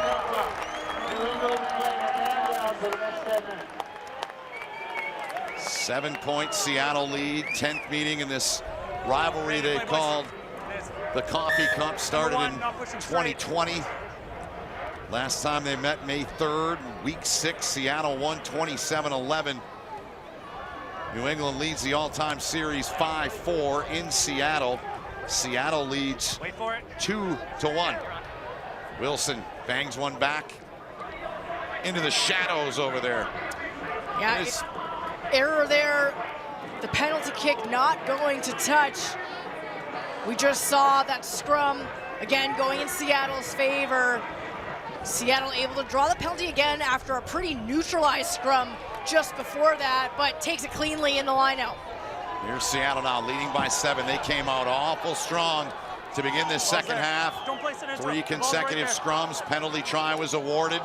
Then it was Patty Ryan that put in his second of the match in the 50th, 5 minutes after that penalty try. Now the Seawolves looking for the bonus point. There's 3 tries. Ryan in the 14th. Third for Seattle. Warner. Foodie. There's that man again, Patty Ryan. Joel Hodgson makes the tackle on him. Warner spins that ball back. Dewey Kutzer now in, 16 for Seattle, MLR veteran. Work back, good hands from Matthews back there, Duncan Matthews. Into the middle of the park now. Ezekiel Lindenmuth. Wait for it. Yeah. Now Kutzer. High hanging kick. Hodgson comes up. Hodgson turns and gets it. Great take from Joel Hodgson. You got to get the ball. Lennon. Salmon on the edge. Not releasing in time. And Bree, we've been told that there's been a yellow assessed in this match to New England. Yeah, we saw Soleil jogging back earlier. It's from the scrum, the repeated infringements. So he goes off, which is why you're seeing that sin bin above the New England logo. Yeah, we'll place it right here. Yeah. So there he is right there. Yeah. Makes the mountain a little bit tougher, so we're told 3 minutes ago. So that one in the 60th minute. So he's in there until the final 10 here, Bree. You wonder what adjustments they might make coming out of that as well. but right now, got to defend this line out. Kutzer with his 60th cap tonight in Major League Rugby. If you follow the league, you know, back when he was with Dallas a couple of years ago, this guy had 5 tries in a match in this stadium as an opposition player. Look at him riding this thing. Kutzer still going. He might get another one, and on 2 he does. Drives that one in. He was driving the bus. 26-14 Seattle. Driving a bus, more like a runaway train, Ben. Just kept going, building up speed as they got meter after meter. Boy, I tell you, the Seattle team, they make your set piece pay. Take a look here. Perfectly collected from Herbst. Free Jacks already without one prop. And you could just see now they're getting the speed, collecting it, and going. And Kutza just very happy to sit behind. And then finally on the right-hand side there, just makes them pay. Boy, that's like a 20-meter driving maul from the Seawolves. 20. Second try of the season. I used the bus reference. You use the train. If you're going to go train, I'll go Denzel Washington. Unstoppable on that. My goodness. And they make New England pay with Soleil there, as you saw in the bin. And now Davy Kutza. He'll strike from 25 meters, and the flags go north.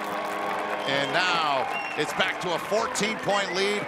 There's the bonus point for Seattle. So part of the equation they needed coming in, they've gotten there. Taking care of business bit by bit. Now they've got to make sure that they take care of the last 15 minutes here. Kill the clock, game management. Don't let Free Jacks build up any more momentum here. And they'll take care of business for tonight. But Free Jacks right now, they've got possession. Can they generate some momentum through their forwards? See what they can do here. Yes, play on. Ball was already out, no problem. Yeah, that ball, Redling Ice, great awareness from the big man from Braveheart. Leave it. Reaching in there.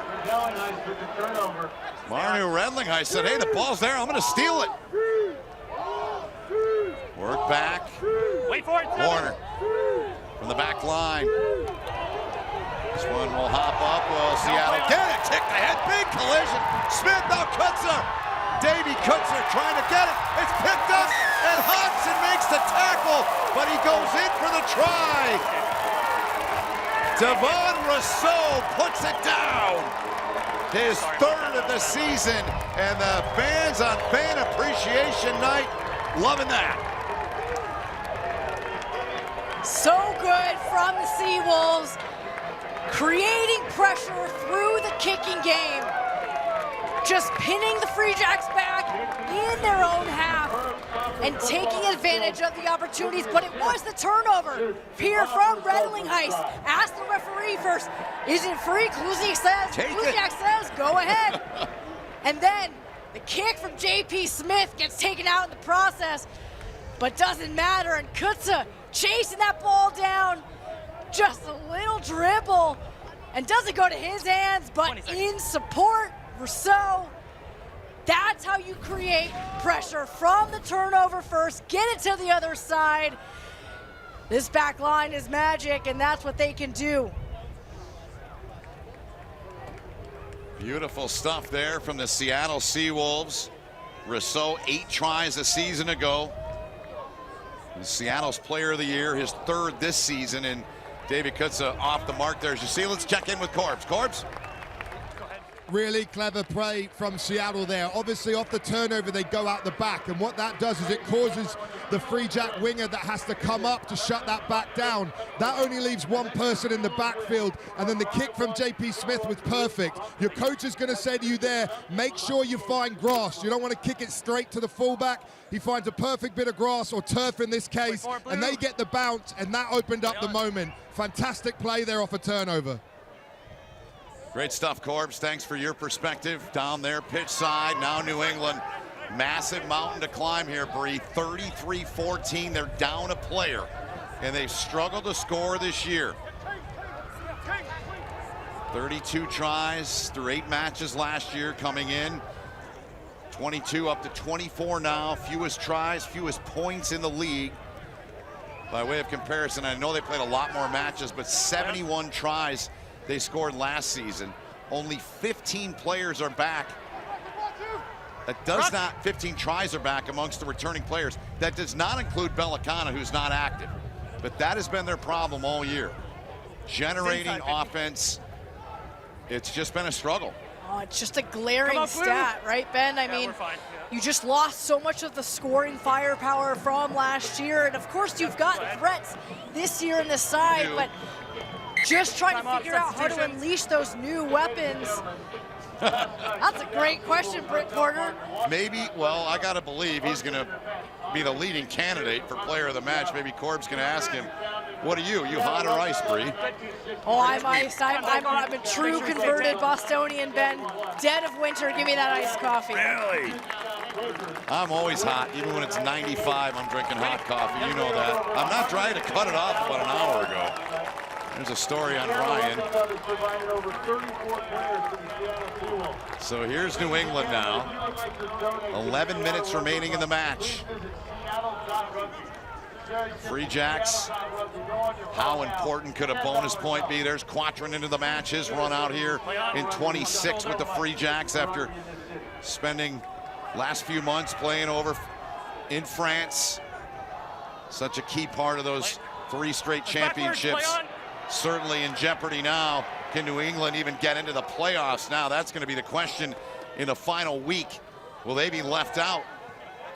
Let's not forget, in 2022, they lost in the conference final to eventual champ New York. So it's been an every year occurrence for New England to be in the postseason, but right now they're on the outside looking in. Anna Schultz. He's driven back. Good tackle in there. Dan Creel making that play. Salmon. New scrum half in for New England is Ethan McVie.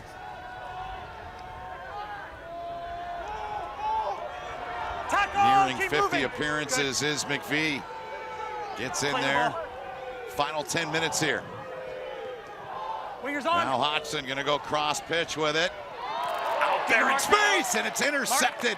Great read by J.P. Smith, tracking that thing down like a wide receiver.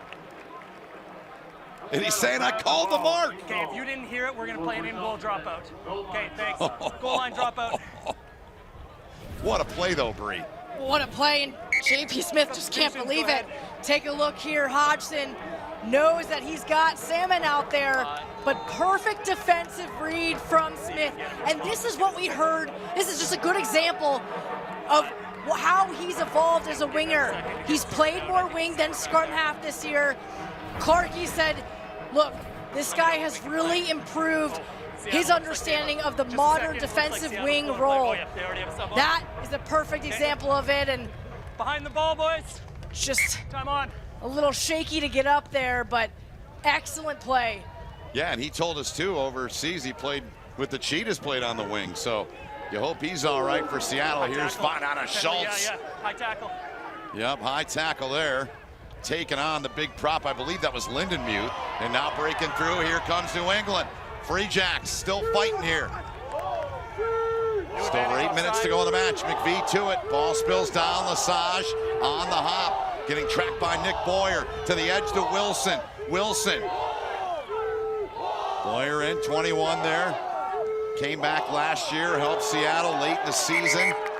And the whistle from Kaluzniak, and we'll get the call here. Yeah, let it go. Okay, we're gonna go time off for a second for the injured player. Time off. Yeah, go ahead and send the subs. So we are playing advantage. Have you guys seen anything in this right here? Okay. Yeah, no foul play in this one. We're just gonna come back for the offside. Agreed, Chanda? Okay, thanks. Perfect. Who's your captain now? Marno? So we haven't seen anything in this here. We've got a high tackle by number 1 on the halfway, and then we got an offside by your replacement scrum half who's right here. We need better discipline in this area or someone's gonna go, okay? So that high tackle was on Ezekiel Lindenmuth. Mark will be here once we're ready to tending to a Seattle player there. Want to give a shout out to the Seawolves strength and conditioning coach, James Kimmerer, who recently reached 100 caps in his time with Seattle. So congrats to him and his run and his tenure. But Seattle in control here, Bree. Late stage is 33-14 with 8 minutes to go. Yeah, feeling pretty good here, and you have to hope that the injury is nothing serious. You already know how plagued with injuries this Seattle side is. We just get the replay here. Matthews in there, wasn't it? Yeah. There will be a penalty here, yeah, once we're ready to play. Yeah, it's going to be a penalty for offside here. We hope that Matthews is all right. You hear clapping from the crowd. It looks like he's up and... Yes, it's yours, yeah. It will be here. Just give us a second. Just got cleaned out in that ruck. All right, let's check in with Corbs here while we got a little bit of a stoppage. Corbs? Okay, ready to play, boys? Water off, Well, please. hey, Ben, it's getting to that sort of player of the match sort of time, but someone I think who's in the running for me today is Robin Kaluzniak. He is reffing an incredible game. I think this is the best game I've ever seen him ref. His communication, his decisions, his control, especially with the referee review system we have as well. This is outstanding. I know, I've worked for World Rugby myself, coaching the World Rugby referees on the scrum for the last 2 years. I've got insight into how the coaching works. Dave Wilkinson will be very proud of this, watching right now, clapping along, and I know he's probably nodding with me because it's been a fantastic performance from him so far. Great shout out indeed. And I know the woman to my right feels the same way. She said that from the outset of the match too. Great point from a man that knows all too well Alex Corbisiero. And New England powering their way home, and they are able to get it down. And Sione Tupou with his 5th try of the season. Free Jack's not dead yet. Gonna have to do a lot in these last 8 minutes, but they have not counted themselves out yet, that's for sure. And you saw more replacements coming on both sides. And just recently for Seattle as well, you saw Davey Kutsa coming off and Dorian Jones coming on, but Tupou gets the deserved 5 points to his name. Came in time for the New England lead and tries, along with Oscar Lennon with 4. He's got 5 now. Hodgson's strike is true and good. So it's 33-21 here. And again, if you're New England, you're going to need every point. Right. They need another try to get that bonus point. Here we look back. You took the words right out of my mouth as we take a look here. Just from that maul and able to get out of that one. Here's the other look. Yeah. No, I get it. Let's not Tupou just able to get all the way through. They got plenty of time for that. Yep. And they'll get the ball back here. So right now, a 12-point deficit. Seattle 33, New England 21. Yeah. Joe Hodgson trotting his way back up and staying up late because I don't sleep on Joel Hodgson. Let's go Free Jacks. Yeah, well, he's been so good in this league. Great experience overseas as well for Hodgson and Ryan Martin. They knew they were really fortunate to get him when Utah's side went down in the offseason. You guys okay with this, or do you want to move it a little bit? Yeah, of course, he had big shoes to fill. Okay. After Jason Patros lost, okay with this little, excuse me, left. Let's just move it a but little Hodgson bit so no has been immense for this side and has done a really good job working with Lennon as well. You mentioned it earlier, Ben, just developing the 9 that he has to work so closely with. Now we got basically a dead center scrum. Coach! Right at halfway for McVie. Set! Plenty of time left here for New England. Legs need to come up underneath you. I need to see you clearly on his back, not putting weight down on him. Okay. Here's our mark. Dewey Kutzer in there. Come on in. Talking with Kaluzniak, so you got space was good until Andrew now. Quattrin We keep ourselves playing back until bind or until set. Tight head prop. The Eagle Kyle Sakara's in there as well as a loose head. Coach. Bind. Coming up on 5 to play here in the match. New England down a dozen.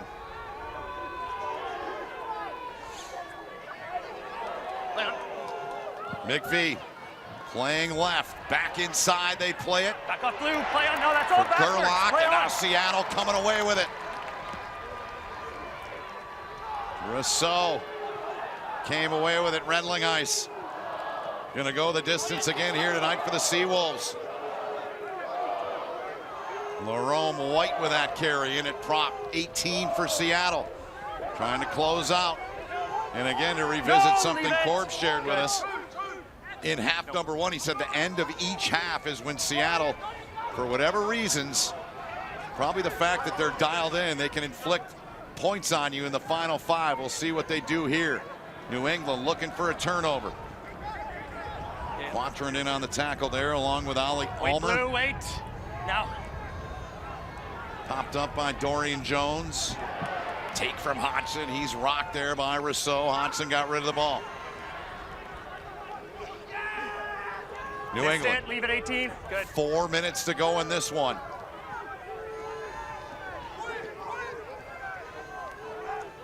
Good run there. Good carry from Lesage. Seattle got the bonus point. They get the win. They're going to be in the playoffs.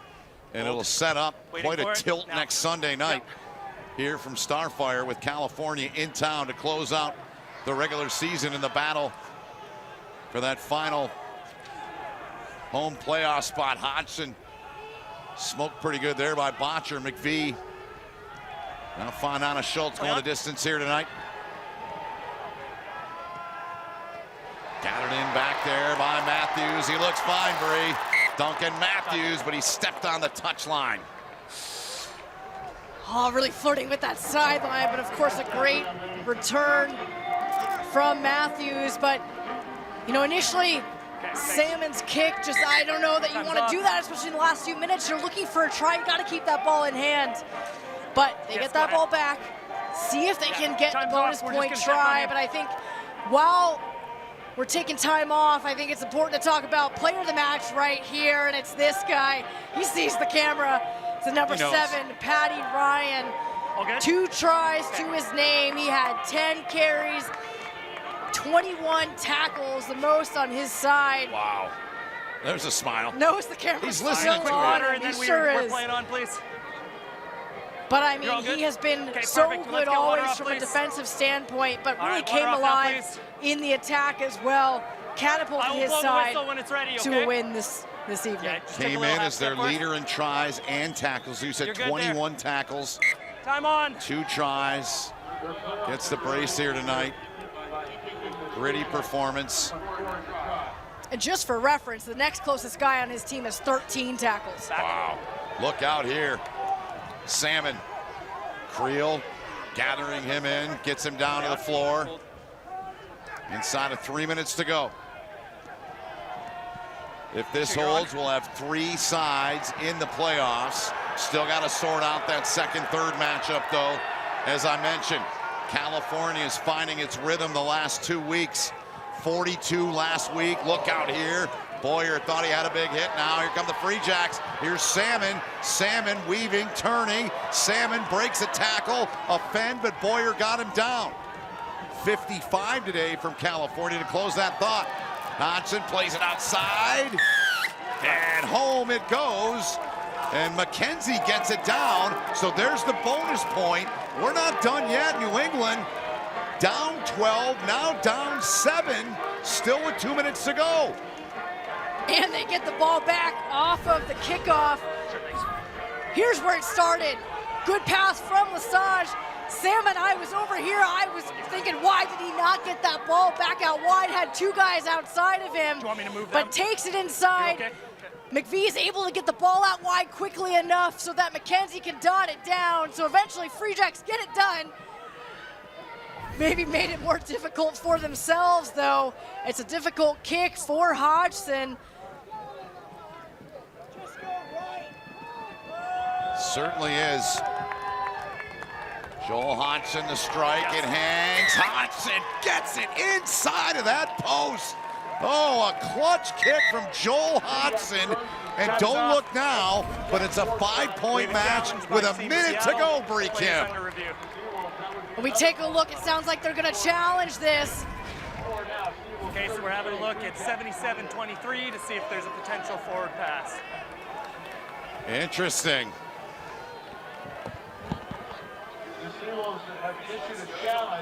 Sounds good.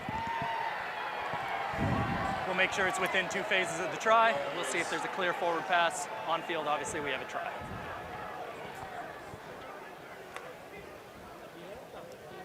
Okay. Perfect.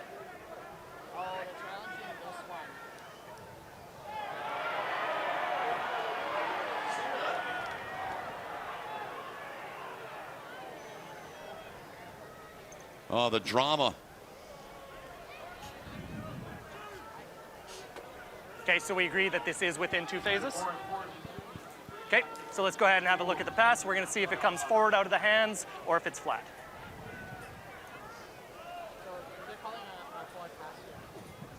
Okay, obviously nothing wrong with that one. We're taking a look at the next pass. Okay, nothing from that angle. Can you bring it back for us, Chris? And if you can get a slow motion on the moment the ball is released, please.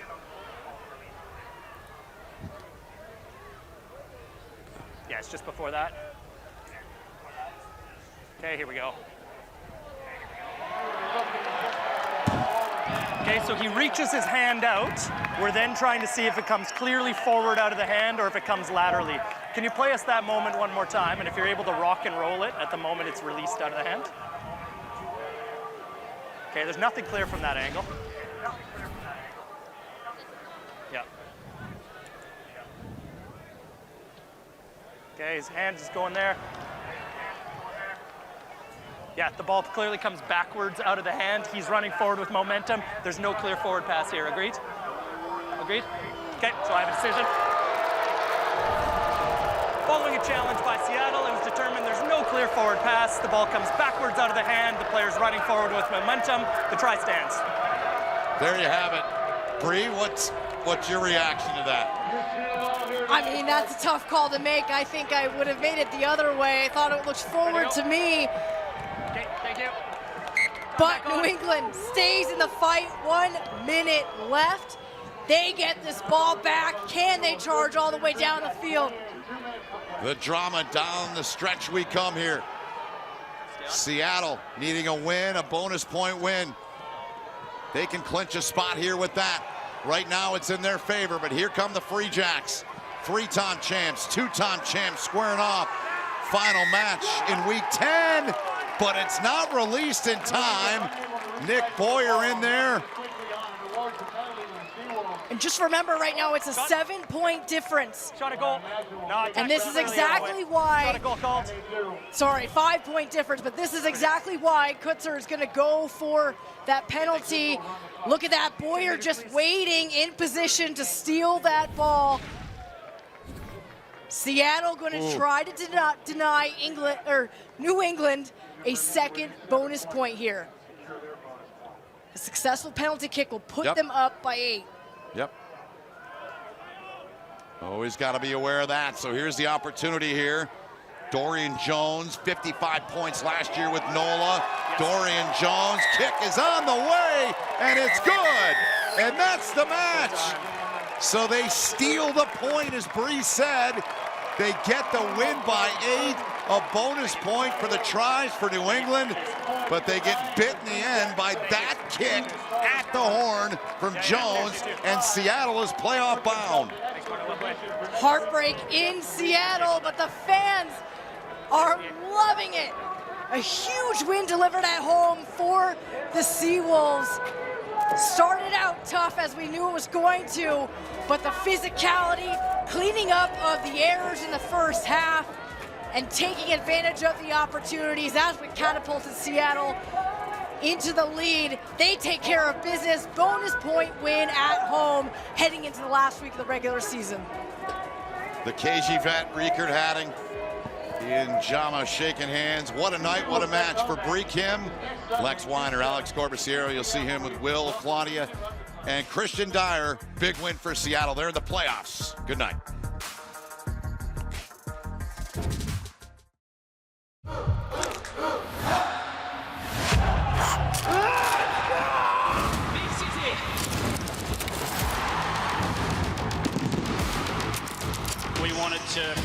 performance that our fans, family, and supporters could be really proud of. Unscripted, unfiltered, unapologetic, united. Major League Rugby.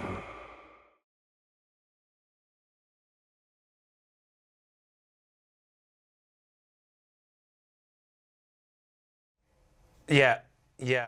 Well, if the limitations.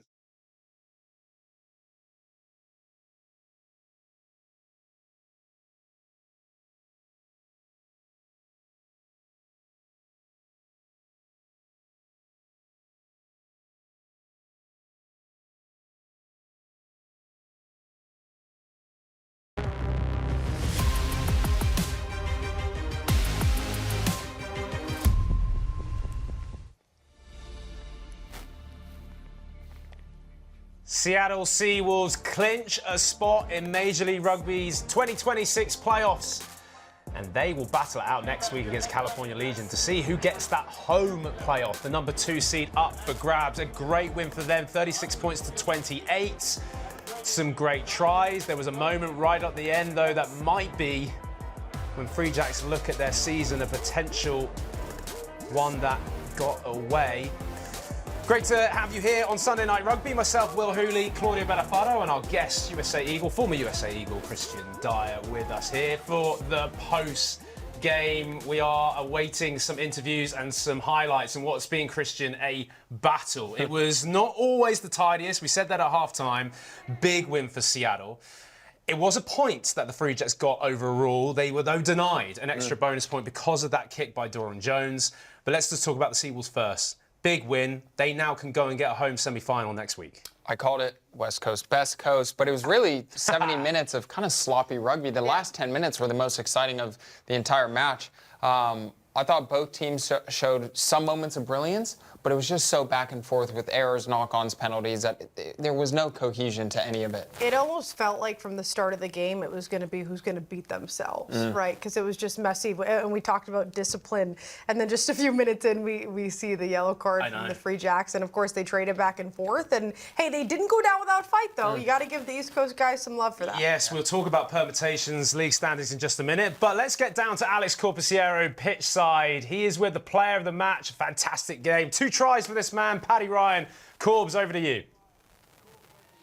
Paddy, mate, congrats on player of the match and winning, and also clinching a playoff spot for Seattle, mate. You got to be chuffed with that. Yeah, we're delighted. We knew it was a big game coming into it. Free Jacks were playing for their playoffs, and we were obviously playing for a home semi-final, so it was huge to get a bonus point win here. It all comes down to Legion next week, whether we're in California or in Seattle. Very, very exciting, obviously in touching distance. But let's talk a bit about yourself as well. Injury last season, coming in, having a big year, mate, and you're looking big as well, really filled out from when I last saw you. Yeah, thank you very much. Yeah, last season was tough. I only got to play 8 games, and I was out with a shoulder injury. But coming to Seattle this year, being coached by Clark, it's been great. I've really enjoyed it, and I feel like he's getting the best out of me, and I'm playing some really good rugby, so I'm happy here. Yeah, you are, mate. What are we weighing at the moment? 106, 107, so we've gone up a little bit. You feel a little bit stronger and through the collisions. And bits. What were you last year, 101? 101. See, I know my stats. Last question for you as well, mate. Obviously out there, looking ahead to Legion now, what's the mindset of you and the Seattle team? Going into the next week, we know they're going to play a wide, expansive game. Obviously, our pitch is a little bit smaller, so when we played against them in California, they really did us out wide really well. So it's going to be a tough physical game on a sort of narrow pitch like this. So really looking forward to the challenge to front up again. Awesome stuff, mate. Good luck out there. Appreciate you, and yeah, congrats, big guy. Have a good night. All right. Good to see you, brother. Back to you guys. Great performance by Paddy Ryan, USA Eagle, and as he says, they are now in contention to get that home playoff. They do also win the Coffee Cup today, guys, by the way. We had the Starbucks versus Dunkin' debate. Well, Seattle managed to get the bragging rights in that area. They will lift that Coffee Cup you can see on screen. Someone else who also is going to be very happy is the head coach for the Seattle Seawolves, Alan Clark. Corbs is with him down pitch side. Alan, obviously, congrats on the victory. I know I touched on it with Paddy, but you've clinched playoff qualification. You must be chuffed with that. React to the result. Yeah, it's really important for us. We knew the importance of getting into the playoffs this week, and coming up against the Free Jacks, and they were desperate to get a victory. So we knew the size of the task that was ahead of us. And obviously, let's talk a bit about the game. You know, very good second half where you guys really started to open up and sort of capitalize on back-to-back momentums, but maybe a little bit more frustrating in that first half for you. Yeah, we probably pushed the ball a little bit too much in the first half on turnover, and we released pressure too easily on the opposition. But we tidied that up, as you say, in the beginning of the second half, and we built the scoreboard, and thankfully we had enough to get over the line.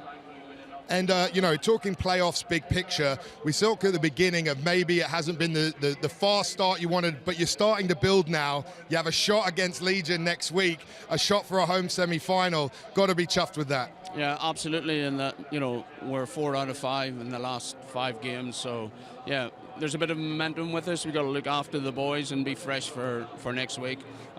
I just want to take a moment to think about the people in Longview, which is on the edge of our state, on the atrocity this week, and thinking of those families down there on behalf of the Seawolves. Definitely, mate. God bless for that. But Alan, congratulations, mate. Go enjoy the win with your team. We'll see you again soon, hopefully. All the best, mate. Thanks, Corbs. Well done and well said by Alan Clark there. And Christian, coming to you first, he looks like quite a relieved man. Yes, clinching the playoffs, obviously a massive thing. For Seattle, who are so notorious in being in playoffs, but I keep coming to it. They have an opportunity next week, if they beat California Legion, to be back at Starfire for a home semi-final. That is huge in the context of playoff rugby. No, it's massive. We've said it before, Starfire Stadium is a hostile environment. Hats off to them tonight. I thought they earned that win. Next weekend's match against Legion is going to be epic. A different level, right? Because we knew with the Free Jacks and all the turnover and the age, we talked about it. But heading into this, they were pretty much dead last in all of the offensive categories. California is one of the best offenses in the game right now outside of Chicago. Certainly a step up, and they know that heading into this. I mean, it's going to be a fascinating game to next week. But in terms of focusing, though, on today, and I'm sure they'll make sure they sleep well tonight, because some of the highlights, you know, when I think about Seattle Seawolves in this game, yes, they had some ill discipline and mistakes, but they also had some clinical moments. Paddy Ryan, the player of the match, you know him well, Christian, of course. He's a great character, but he really stepped up. Yeah, tonight he was a juggernaut. He was all over the field, 2 tries, some poaches, massive amount of tackles. Hats off to him. I thought he had a world-class game tonight, and it's good to see him back in form, healthy. And another great try this was on Devan Rousseau, getting over the bonus point as well, which is also really key in the context of the league standings, making sure that actually just the win against California would do it for them next week to get the second seed. Right at the end, though, we saw the turnover by Nick Boyer and the penalty. And let's flip this now to the Free Jacks. You mentioned earlier, Claudia, about how they have struggled. And I know you're a New England girl, so I don't want to bring up too much. Don't but pile on them too much. This could be, Christian, a massive moment, because this took away a point from the Free Jacks. Yep. No, this secured their win. This secured New England not getting that bonus point, which puts them behind DC another point, if I'm not wrong. Yes, we'll get the league standing. This is where we're going to have a maths fun in this post-game show, because there are permutations everywhere. New England Free Jacks are not out of it. Neither are Anthem Rugby Carolina, but it definitely puts Old Glory DC more in favour for next week. DC, who will play against Anthem again, will come to the permutations and the league standings in just a minute. But you're thinking for Ryan Martin. He said it was Destiny Week, and he said to Corbs before the game they needed to win today, Claudia, and they need to win next week. And you do wonder, as we look at the standings now, we're getting to it. I was wanting this graphic to come up. This is a fun game. You should have heard Will. He's like, okay, so if this happens and then this happens and they're in technically. So here we go. Chicago, we know, have clinched. You have California, Seattle. Free Jacks currently at 5, Will. But if they get the win Sunday against Chicago, that would be a massive win for them. Then what happens? Then where did the Free Jacks go? Well, Old Glory DC have got a game against Anthem, so I actually need to get the points difference in front of me, because it could come down to that if that so happens. Bottom line is, for Old Glory DC, they've got to win, and I believe if they get the try bonus point as well, we need to take a deeper look. But Free Jacks, I feel, then would be out of it. And looking ahead to the Week 11 fixtures, Claudia, these are the matchups in front of us. Talk us through this one. What a massive Sunday Night Rugby game we got next week, though. Yeah, I mean, sneak peek of the playoffs, right? And we said the Free Jacks at home against Chicago. That'll be a massive one for them. And then Sunday Night Rugby, Seattle, California, playing for that 2 seed. All the motivation on the line for them, Christian. Absolutely. And we look at Seawolves versus California next week. That is kind of a curtain raiser preview to what could be. Or what will be round 1 of the playoffs. Final, right? It's going to be an epic clash, and same thing with New England, Chicago. That could be curtain raiser as well for that side. Curious, I don't know if we can go back to the points board, but the gap you saw with Anthem at the bottom there, Chicago at the top.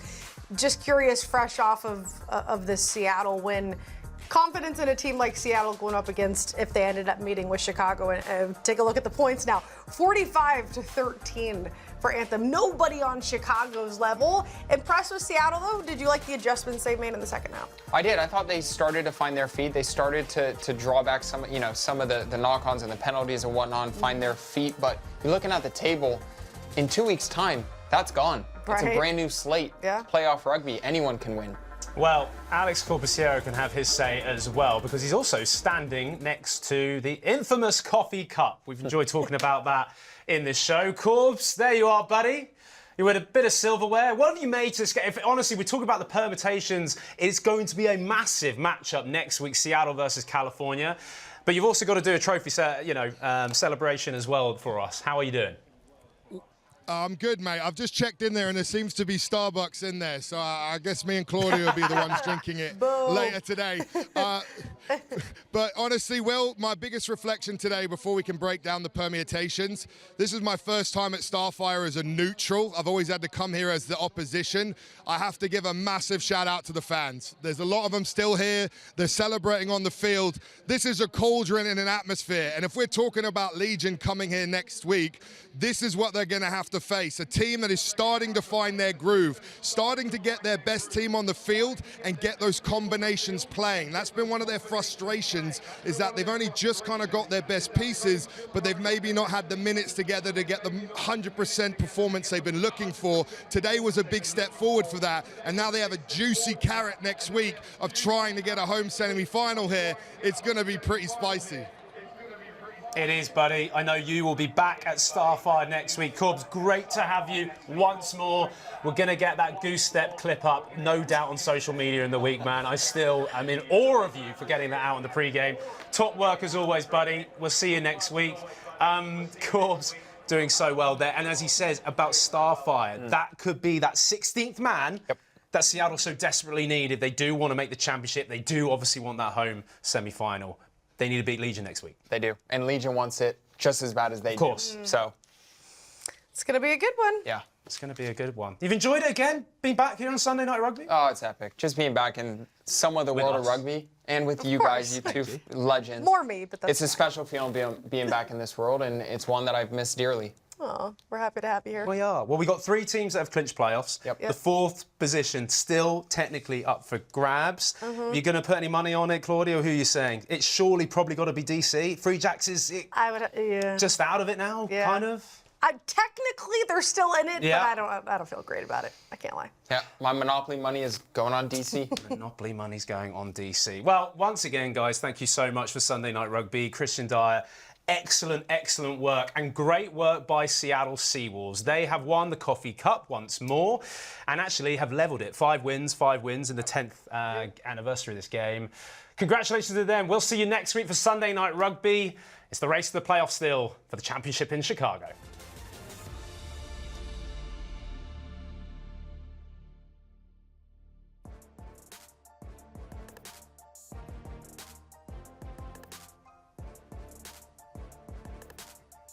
Tonight's broadcast was brought to you by Sports Certified, powered by iHerb, the official online health market of Major League Rugby. Level up your game with Sports Certified supplements. Thank you so much. We'll see you next time.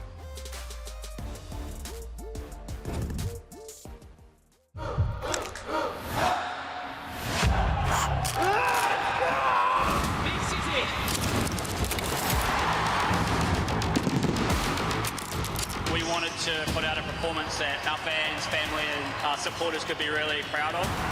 Unscripted, unfiltered, unapologetic. united. Major League Rugby.